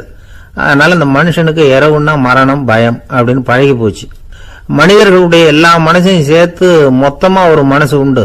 மனிதர்களுடைய நினைவு இந்த மொத்த மனசுல பதிஞ்சிருக்கு, பரவுது. இந்த மொத்த மனசுல இருட்டு பற்றிய பயம் பதிந்து நீடிக்குது அப்படிங்கிறார் அவர். இந்த காலத்துல இரவை பகலாக்கிறதுக்கு எவ்வளவு விளக்குகள்லாம் வந்தாச்சு. ராத்திரியிலேயும் மிருகங்கள் தாக்குங்கிற நிலைமை இல்லை. பாதுகாப்பான வீடுகள், விலங்குகளும் விலகி போயிட்டு, விலங்குகள்லாம் விலகி போயிட்டு, வீடுகளும் பாதுகாப்பா இருக்குது. சரி, இருந்தாலும் அந்த பழங்கால பயம் இருட்டு பயம் இன்னமும் மனுஷனை விட்டு போகல. இன்னொரு விஷயம் என்னன்னா, இருட்டில இருந்து வெளிச்சத்துக்கு வராத மனிதர்கள் இன்னைக்கு அதிகம். ஒரு ஆளு ஆத்துக்கு மீன் பிடிக்கிறதுக்காக போனான், இன்னும் விடியல, அதுக்குள்ள வலையை எடுத்துட்டு கிளம்பி போயிட்டான். வெளிச்சம் வர்றதுக்கு முன்னாடியே போய் சேர்ந்துட்டான்.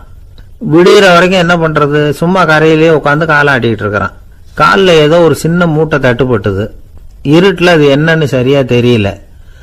மூட்டைக்குள்ள சின்ன சின்ன கல்லா நிறைஞ்சி இருக்குது. சும்மா பொழுது போகணுமேங்கிறதுக்காக இவன் அந்த மூட்டைக்குள்ள இருந்து ஒவ்வொரு கல்லா எடுத்து ஆத்துல வீசிக்கிட்டு இருக்கிறான். விடிகிற வரைக்கும் வேற வேலை இல்லைங்கிறதுனால எப்படி செஞ்சுக்கிட்டே உட்காந்துருக்கிறான். கிழக்க மெதுவா வெளிச்சம் தெரிய ஆரம்பிச்சது. பொழுது விடியறதுக்கான அறிகுறி. இதுக்குள்ள அந்த மூட்டையில இருந்த எல்லா கல்லையும் எடுத்து வீசி எறிஞ்சுட்டான்.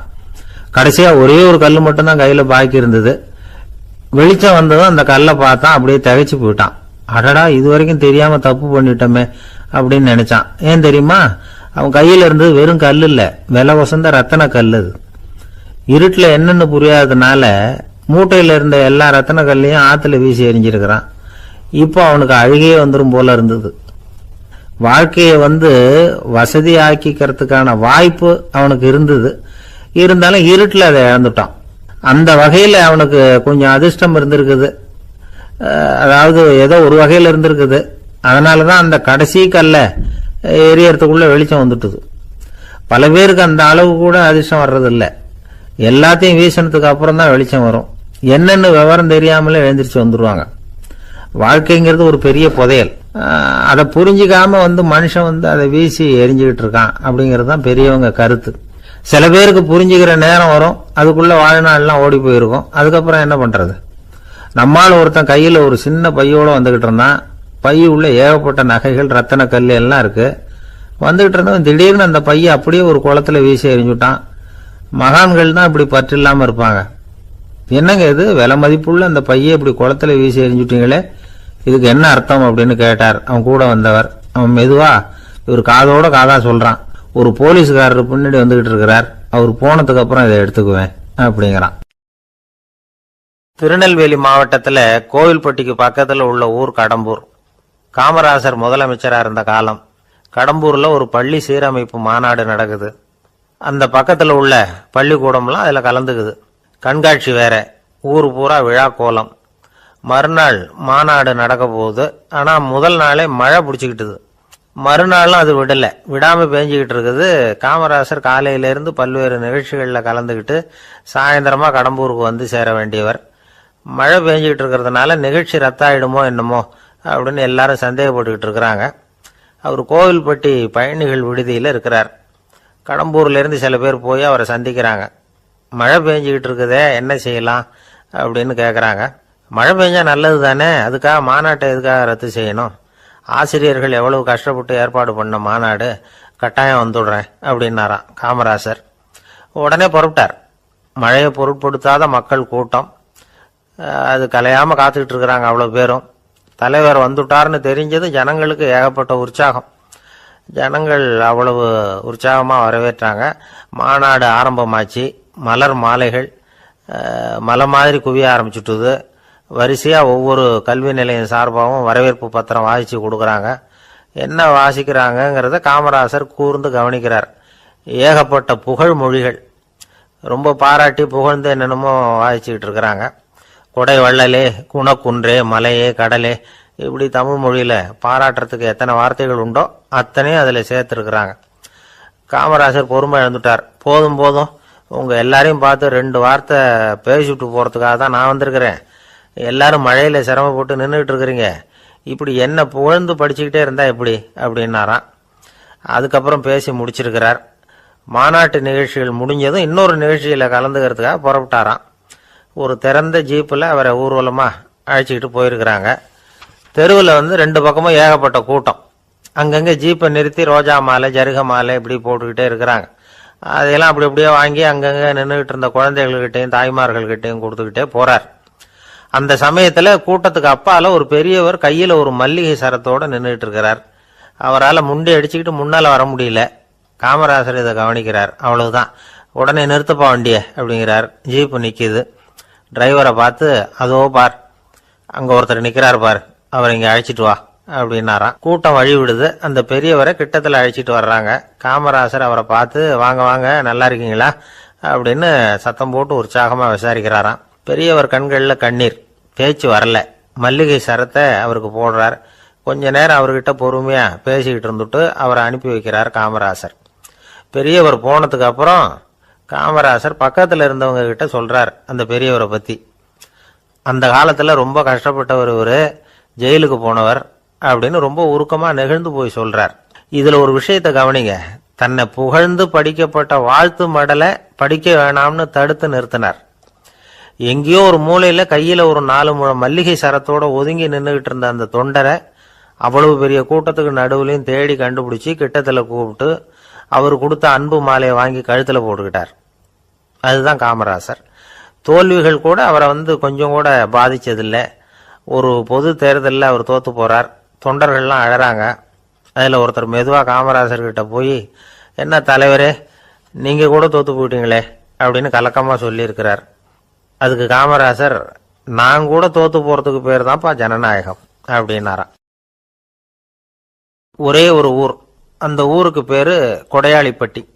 அந்த பேருக்கு தகுந்த மாதிரி தான் அந்த ஊர் மக்களும். யார் என்ன கேட்டாலும் இல்லைன்னு சொல்லாம கொடுப்பாங்க. கொடையாளிகள் நிறைந்த ஊர். இனாமா மட்டும் இல்லை, கடனாகவும் பணம் கொடுப்பாங்க. யாருக்காவது அவசரமாக பணம் தேவைப்பட்டதுன்னு வச்சுக்கோங்க, அந்த ஊருக்கு போய் வாங்கிக்கலாம். பத்திரம் தேவையில்லை, சாட்சி தேவையில்லை, ஜாமீன் தேவையில்லை, எந்த உத்தரவாதமும் கேட்காம பணம் கொடுத்துருவாங்க. நம்மால் ஒருத்தனுக்கு பணம் தேவைப்பட்டது, சொந்த பந்தமெல்லாம் கேட்டு பார்த்தா யாரும் கொடுக்குற வழியாக தெரியல. எல்லாரும் அவங்கவுங்க சௌரியத்தை பார்க்குறவங்க, அடுத்தவங்க சௌரியத்தை பற்றி கவலைப்படாதவங்க. இவன் எல்லாரையும் கேட்டு பார்த்துட்டு சோர்ந்து போய் உக்காந்துட்டான். அந்த நேரம் தான் கொடையாளிப்பட்டியை பற்றி கேள்விப்பட்டான். அப்படி ஒரு ஊர் இருக்கிறது தெரிஞ்சதும் அந்த ஊருக்கு வழி கேட்டுக்கிட்டு ஒரு நாள் புறப்பட்டு போனான். வயல்காட்டு வழியாக போக வேண்டியிருந்தது. மெதுவாக நடந்து ஊர் எல்லைக்கு வந்துட்டான். 2 பக்கமும் விவசாய வேலைகள் மும்முரமாக நடந்துகிட்டு இருக்குது. ஏர் உழுதுகிட்டு இருக்கிறாங்க. அப்போ அங்கே ஒரு ஆளை பாம்பு கடிச்சுட்டுது. பக்கத்தில் வேலை செஞ்சுக்கிட்டு இருந்தவங்க ஓடி வந்தாங்க. அவசரமாக செய்ய வேண்டிய முதல் உதவியெல்லாம் செஞ்சு பார்த்தாங்க, பலன் இல்லை. அந்த ஆள் செத்து போட்டான். அவன் செத்து விட்டான்னு தெரிஞ்சதும் அவனை தூக்கி வரப்பு மேலே போட்டுட்டு எல்லாரும் அவங்கவுங்க வேலையை கவனிக்க ஆரம்பிச்சிட்டாங்க. அங்கே ஒரு ஆள் இவனை பார்த்து சொன்னான், ஐயா, நீங்கள் போகிற வழியில் இவன் சொந்தக்காரன், இவனுக்கு சோறு கொண்டுகிட்டு வருவான், இவன் இங்கே செத்து விட்டான்னு அவங்ககிட்ட சொல்லிவிடுங்க அப்படின்னா. இவனுக்கு ரொம்ப ஆச்சரியம். என்னடா இது, பாம்பு கடிச்சுட்டுதுன்னதும் பதறி அடிச்சுக்கிட்டு ஓடி வந்தாங்க, செத்து விட்டான்னதும் பேசாமல் தூக்கி போட்டுட்டு போயிட்டாங்க அப்படின்னு நினச்சிக்கிட்டே நடந்து போகிறான். எதிரில் சோறு கொண்டுகிட்டு ஒரு ஆள் வந்தான். இவன் விவரத்தை சொன்னான். அங்கே அவங்க சொந்தக்காரன் பாம்பு கடிச்சு செத்து போட்டான் அப்படின்னா. அவன் கொஞ்ச நேரம் அமைதியாக நின்னான். அதுக்கப்புறமா அங்கேயே வரப்பில் உட்காந்து கொண்டுகிட்டு வந்த சோத்தை தானே சாப்பிட்டு முடித்தான். பேசாமல் எழுந்திரிச்சு திரும்பி போயிட்டான். கொஞ்சம் கூட பதறல, அழலை. இப்படியும் ஒரு ஊரா அப்படின்னு நினச்சி ஆச்சரியப்பட்டுக்கிட்டே இவன் ஊருக்குள்ளே போனான். ஒரு பெரிய மனுஷனை பார்த்து பணம் கேட்டான். அவரும் இவனோட பேரையும் ஊரையும் மட்டும் விசாரிச்சுக்கிட்டு தேவையான பணத்தை கொடுத்துட்டார். பணத்தை வாங்கிட்ட பிறகு தன்னுடைய மனசை அரிச்சுக்கிட்டு இருந்த அந்த விஷயத்தை பற்றி கேட்டான். ஐயா, வழியில் ஒருத்தன் செத்துட்டான், அவனை அப்படியே தூக்கி வரப்பில் போட்டுட்டு எல்லாரும் வயல்வெளி வேலைகளை பார்த்துக்கிட்டு இருக்கிறாங்களே அப்படின்னா. இதுக்கு அந்த பெரியவர் சொன்னார், ஆமாம், அப்படி தான் செய்வோம், வேலை முடிஞ்சு வீட்டுக்கு திரும்புகிறப்போ அவனை தூக்கிட்டு வந்து அடக்கம் பண்ணிடுவோம் அப்படின்னார். ரொம்ப ஆச்சரியமாக இருக்கே அப்படின்னா. ஏன் உங்கள் ஊரில் யாராவது செத்துட்டா என்ன பண்ணுவீங்க அப்படின்னு கேட்டார். என்ன இப்படி கேட்குறீங்க, எங்கள் ஊரில் எல்லாம் பணத்தை தூக்க விட மாட்டாங்க, ஒப்பாரி வைப்பாங்க, கட்டி புரண்டு அழுது புலம்பி தீர்த்துருவாங்க அப்படின்னா. இவன் பெரியவர் பார்த்தார். அவங்கிட்ட கொடுத்த பணத்தை லபக்குன்னு பறிச்சுக்கிட்டார். திருப்பி வாங்கிட்டார். இவன் பதறி போய் நிற்கிறான். அவர் சொன்னார், பணத்தையே விட மாட்டேன்னு கட்டுப்பிடிச்சி அழுதா நான் கொடுத்த பணத்தை மட்டும் எப்படி திருப்பி கொடுக்க போகிறேன், போயிட்டு வா அப்படின்னு விரட்டி விட்டாராம். இந்த கதையை நண்பர் ஒருத்தர் சொன்னார். கதை வேடிக்கையாக தெரிஞ்சால் கூட இதில் கருத்து உண்டு. பணம் பிணம் இது ரெண்டையுமே விடுறதுக்கு அவ்வளவு சுலபமாக மனம் வர்றதில்லை. இந்த 2 விஷயங்கள்லேயும் அறிவார்ந்த செயல்பாடு தேவை. ஒரு பேருந்து மரத்தில் மோதி விட்டுது. எல்லாரும் அடிபட்டு முனைகிட்டு கிடக்கிறாங்க. டிரைவர், கண்டக்டர் இவங்களுக்கும் அடி. அவங்களும் ஒரு பக்கம் கிடக்கிறாங்க. ஒரு மூலையில் கிடக்கிற ஒருத்தன் மெதுவாக முக்கி முனகி கண்டக்டர்னு சத்தம் போடுறான். கண்டக்டர் மெதுவாக நகர்ந்து அவங்ககிட்ட போய் என்னன்னு விசாரிக்கிறார். அவன் ரொம்ப சிரமப்பட்டு வாயை திறந்து ஒரு 15 காசு சில்லற பாக்கி அப்படின்னானா. ஒரு கடற்கரை ஓரம், அங்கே ஒரு சின்ன கிராமம். அந்த கிராமத்தில் ஒரு சின்ன பள்ளிக்கூடம். கடற்கரை ஓரத்தில் உள்ள ஒரு விடுதியில் ஓய்வுக்காக ஒருத்தர் வந்து தங்கி இருக்கிறார். பள்ளிக்கூடத்தில் ஏதோ விழா நடக்கிறது மாதிரி தெரிஞ்சுது. உடனே அவர் அந்த பக்கமாக வந்தார். இங்கே என்ன நடக்குதுன்னு விசாரித்தார். பள்ளி ஆண்டு விழா நடக்குதுன்னாங்க. உடனே போனார். கண்காட்சி ஒன்று வச்சுருந்தாங்க. உள்ளே போய் பார்த்தார். பள்ளிக்கூடத்தில் படிக்கிற மாணவர்களே சொந்தமாக தயார் பண்ண பொருள்களை காட்சிக்கு வச்சிருக்கிறாங்க. அந்த ஊர் மக்கள்லாம் அதை கூட்டம் கூட்டமாக போய் பார்த்துக்கிட்டு இருக்கிறாங்க. இவரும் ஆர்வமாக அதையெல்லாம் பார்த்துக்கிட்டே போகிறார். ஒரு இடத்துல ஒரு சின்ன ரயில் செஞ்சு வச்சுருந்தாங்க, மாணவர்களே தயார் பண்ணது. மின்சாரத்தால் அது ஓடுறது மாதிரி பண்ணி வச்சுருந்தாங்க. அதில் ஒரு சின்ன பொத்தான் இருக்கும். அது அமுக்குனா ரயில் ஓடும், சுற்றி சுற்றி வரும். மாணவர்கள் எதிரில் நின்று அதுக்கு விளக்கம் கொடுத்துக்கிட்டு இருக்கிறாங்க. இவர் அதை கவனித்தார். ரயில் ஓடுறத பார்த்தார். அங்கே நின்றுக்கிட்டு இருந்த மாணவர்கள்கிட்ட விளையாட்டாக கேட்டார், ஏப்பா இந்த ரயில் எதனால் ஓடுது அப்படின்னு கேட்டார். இவர் சக்தியினால் ஓடுது அப்படின்னாங்க மாணவர்கள். அது என்ன சக்தின்னு கேட்டார். அதுக்கு பேர் மின்சாரம் அப்படின்னாங்க. சரி, நீங்கள் மின்சாரத்தை பார்த்துருக்குறீங்களா அப்படின்னார். நாங்கள் பார்த்தது இல்லைங்க, ஆனால் இதை செய்யறதுக்கு எங்களுக்கு உதவி பண்ண ஆசிரியர் ஒரு பட்டதாரி, ஒரு காலம் அவர் பார்த்துருக்கலாம் அப்படின்னாங்க. அவர் எங்கே இருக்காருன்னு கேட்டார். இதோ அழைச்சிட்டு வர்றோம்னு ஓடினாங்க. அவர் அழைச்சிட்டு வந்தாங்க. அவர்கிட்ட ஒரு பெரியவர் கேட்டார், மின்சாரத்தை நீங்கள் பார்த்துருக்குறீங்களா அப்படின்னு. மின்சாரத்தை பார்க்குறதாவது நான் பார்த்ததே இல்லை. நான் பார்த்தது அது செயல்படுற விதத்தை தான்.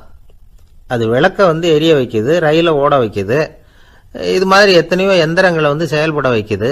ஆனால் உண்மையிலேயே அது என்னன்னு எனக்கு தெரியாது. ஒருவேளை இந்த பள்ளிக்கூடத்து தலைமை ஆசிரியருக்கு தெரிஞ்சிருக்கலாம், ஏன்னா அவர் ஒரு மேல்நிலை பட்டதாரி அப்படின்னாராம் அவர். சரின்னு போய் தலைமை ஆசிரியரை கூப்பிட்டுக்கிட்டு வந்தாங்க. அவர்கிட்டையும் இதே கேள்வி கேட்டாராம் அவர். மன்னிக்கணும், இந்த கேள்வி இதுவரைக்கும் யாரும் என்கிட்ட கேட்டதில்லை.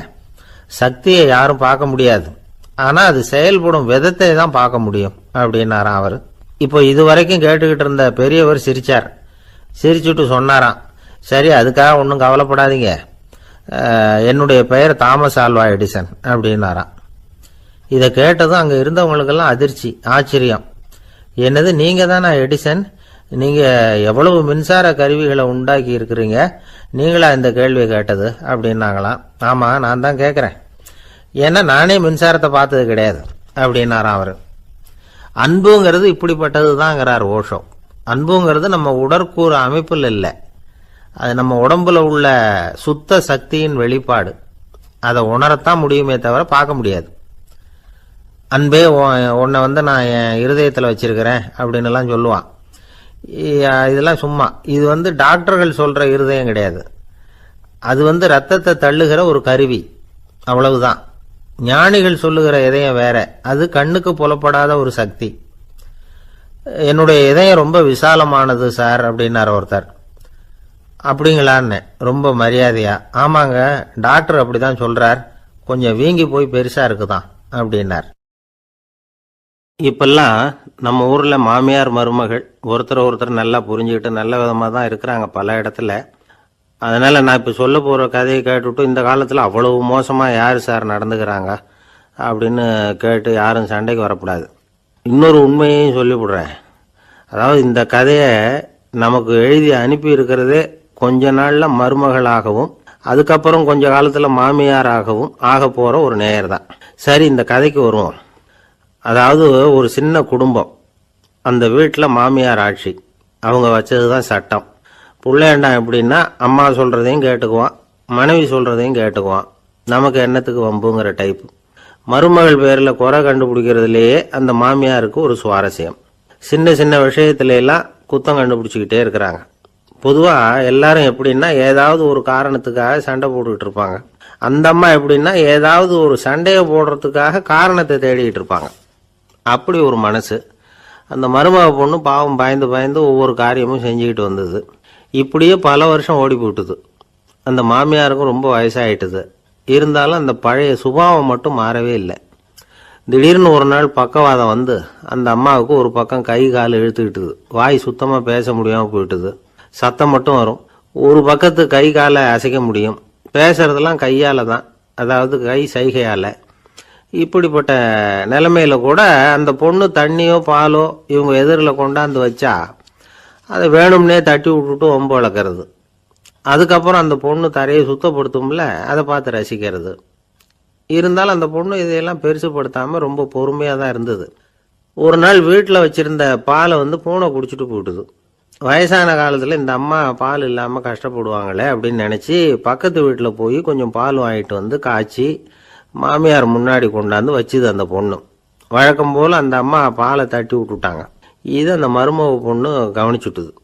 இவ்வளவு நாள் பொறுமையாக இருந்த அந்த மருமகளுக்கு இன்னைக்கு இதை பார்த்து தான் அசாத்திய கோபம் வந்துட்டுது. கதவுக்கு பக்கத்தில் சாத்தி வச்சிருந்த உலக்கையை எடுத்து மாமியார் தலையில் போட, அது குறி தவறி கழுத்தில் பட, அந்த அம்மா கழுத்தை பிடிச்சிக்கிட்டு ஊன்னு கத்த, இந்த பொண்ணு ஒன்றும் அலட்டிக்காம உலக்கையை எடுத்து மறுபடியும் கதவு பக்கம் சாத்தி வச்சுட்டு அது பாட்டுக்கு நடந்து போயிட்டுது. இருந்தாலும் மனசுக்குள்ள லேசா ஒரு பயம். கணவன் வீட்டுக்கு வந்ததும் என்ன விஷயம்னு கேட்டா எப்படி சமாளிக்கிறது. அன்னைக்குன்னு பார்த்து ரொம்ப நேரம் கழிச்சு வீடு வந்து சேர்ந்தான் கணவன்.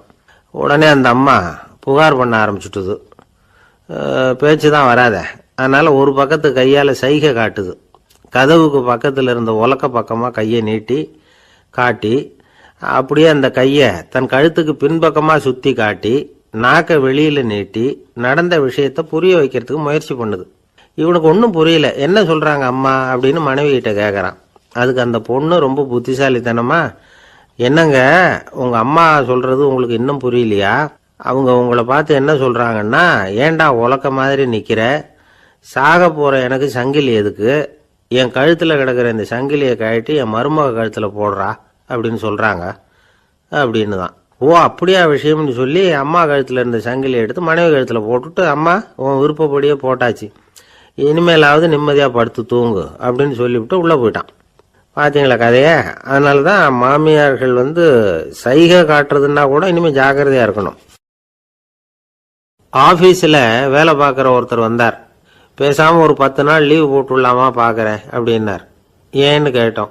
என்னுடைய மேலதிகாரி ஒரு முசுடு சார், அவர்கிட்ட வேலை பார்க்கறது ரொம்ப கஷ்டமா இருக்குது அப்படின்னார்.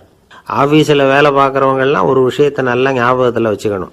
மேலதிகாரிங்கிறவர் ஒரு பெரிய மகான் இல்லை, அவரும் ஒரு மானிட பிறவிதான். சராசரி மனுஷனுக்குள்ள பலம் பலவீனம் ரெண்டும் அவருக்கும் உண்டு. அதனால அவரை கொஞ்சம் அனுசரிச்சு போறதுக்கு பழகிறது தான் நல்லது. மேலதிகாரிகள்ல பல வகை உண்டு. அதுல முக்கியமா 3 வகை. அதுல ஒரு வகை எப்படி தெரியுமா? உங்களை ஒரு வேலை செய்யற மெஷினா மட்டுமே நினைக்கக்கூடிய வகை. இவங்கெல்லாம் எப்படின்னா, எங்கேயாவது வெளியூர் போயிருந்தா கூட அங்கிருந்து போன் பண்ணுவாங்க, அந்த வேலை என்னாச்சு இந்த வேலை என்னாச்சு அப்படின்னு. இவங்களுக்கெல்லாம் உங்க நலனை பத்தியோ உங்க குடும்பத்தை பத்தியோ அக்கறை இருக்காது. நீங்க சொல்ற யோசனை எதுவும் இவங்க கிட்ட எடுபடாது. கொடுத்த வேலையை பாரு, நீ எனக்கு புத்தி சொல்ல வேணாம் அப்படிம்பாங்க. இவங்களை அனுசரிச்சு போறதுக்கு ஒரே வழி, இவங்க எதை சொன்னாலும் சரின்னு சொல்லிவிட்டு வேலையை கவனிக்க வேண்டியதுதான். இவங்க கிட்ட வேற எந்த கேள்வியும் கேட்டுக்கிட்டு இருக்கக்கூடாது. ஆமா சாமி போடுறது கௌரவ குறைச்சல் இல்லை, அது ஒரு அலுவலக சௌகரியம், அவ்வளவுதான்.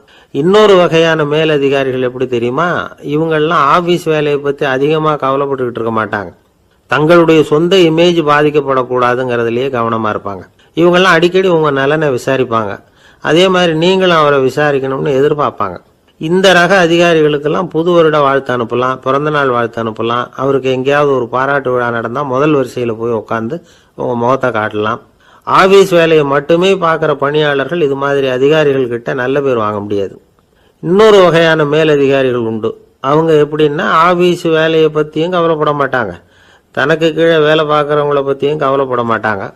எக்காரணம் கொண்டும் தன்னுடைய பொசிஷனுக்கு ஆபத்து வந்துடக்கூடாதுன்னே நினைக்கக்கூடியவங்க இவங்க. இவங்களால கடுமையான வேலை செய்யவும் முடியாது, தீர்மானிக்கவும் முடியாது. எந்த முடிவையும் எடுக்காம அப்படியே தள்ளி போட்டுக்கிட்டே போடுவாங்க எல்லாத்தையும். இதனால என்ன ஆகும்னா, இவருக்கு கீழே வேலை பார்க்குற உங்களுக்கு பொறுப்பு அதிகமாயிடும். இவங்க கிட்ட போய் பிரச்சனையை மட்டும் சொல்லி பிரயோஜனம் இல்லை, அதுக்கான முடிவுகளை நீங்களே சொல்லணும். அப்பதான் இது மாதிரி அதிகாரிகள் கிட்ட நல்ல பேர் வாங்கலாம். அட்லீஸ்ட் கெட்ட பேர் வாங்காமலாவது காலம் தள்ளலாம். ஆபீஸில் வேலை பார்க்குறவங்க முக்கியமா சில விஷயங்களை ஞாபகத்தில் வச்சுக்கணும். ஆபீஸில் நடக்கிற நல்லது கெட்டது எதுவாக இருந்தாலும் உடனடியாக மேலதிகாரி கிட்ட தெரிவிக்கிறது நல்லது. 3வது மனிதர் மூலமா அதை அவர் தெரிஞ்சுக்கிறது அவ்வளவு நல்லதில்லை. எந்த மேல் அதிகாரியுமே தான் இந்த சர்பாஸ் செய்யப்படுறத விரும்புறதில்லை. அதனால அவருக்கு தெரியாம மேலிடத்துக்கு மணி எழுதி போடக்கூடாது. அப்படி எழுதி போடுறவங்க சில பேர் இருக்கிறாங்க. நீங்களும் உங்க மேலதிகாரியும் தொழில் ரீதியா ஒரே படிப்பு படிச்சவரா இருக்கலாம். அப்படி இருந்ததுன்னா அட்ஜஸ்ட் பண்ணி போறது கொஞ்சம் கஷ்டம்தான். இதை மனசுல வச்சுக்கிட்டு நடந்துக்கணும். உங்களுக்கும் அவருக்கும் அபிப்பிராய பேதமா, அது அவருக்கும் உங்களுக்கும் உள்ள தனிப்பட்ட பிரச்சனை, அதை விளம்பரப்படுத்திட்டு இருக்க கூடாது. அது அவருடைய கோபத்தை கிளறும். உங்க மேலதிகாரி உங்க கூட படிச்சவரா இருக்கலாம், அதுக்காக அவர் எல்லாருக்கும் முன்னாடி அடைய கிச்சாமி எப்படிடா இருக்க அப்படின்லாம் கேட்டுக்கிட்டு இருக்கக்கூடாது. பொதுவாக யாரும் அதை விரும்புறதில்லை. இவ்வளவையும் உங்க மனசுல வச்சுக்கிட்டு கொஞ்சம் சாமர்த்தியமா நடந்துக்கிட்டீங்கன்னா ஆபீஸ் உங்களுக்கு அவஸ்தையா இருக்காது, ஆனந்தமா இருக்கும். ஒரு மேலதிகாரி தன்கிட்ட வேலை பார்க்குற ஒருத்தரை பத்தி ரொம்ப பெருமையா சொன்னாராம். எங்க ஆபீஸ்ல எவ்வளவோ பேர் வேலை பார்க்குறாங்க, எல்லாரும் தினமும் ஏதாவது பிரச்சனைகளை சொல்லிட்டு இருப்பாங்க.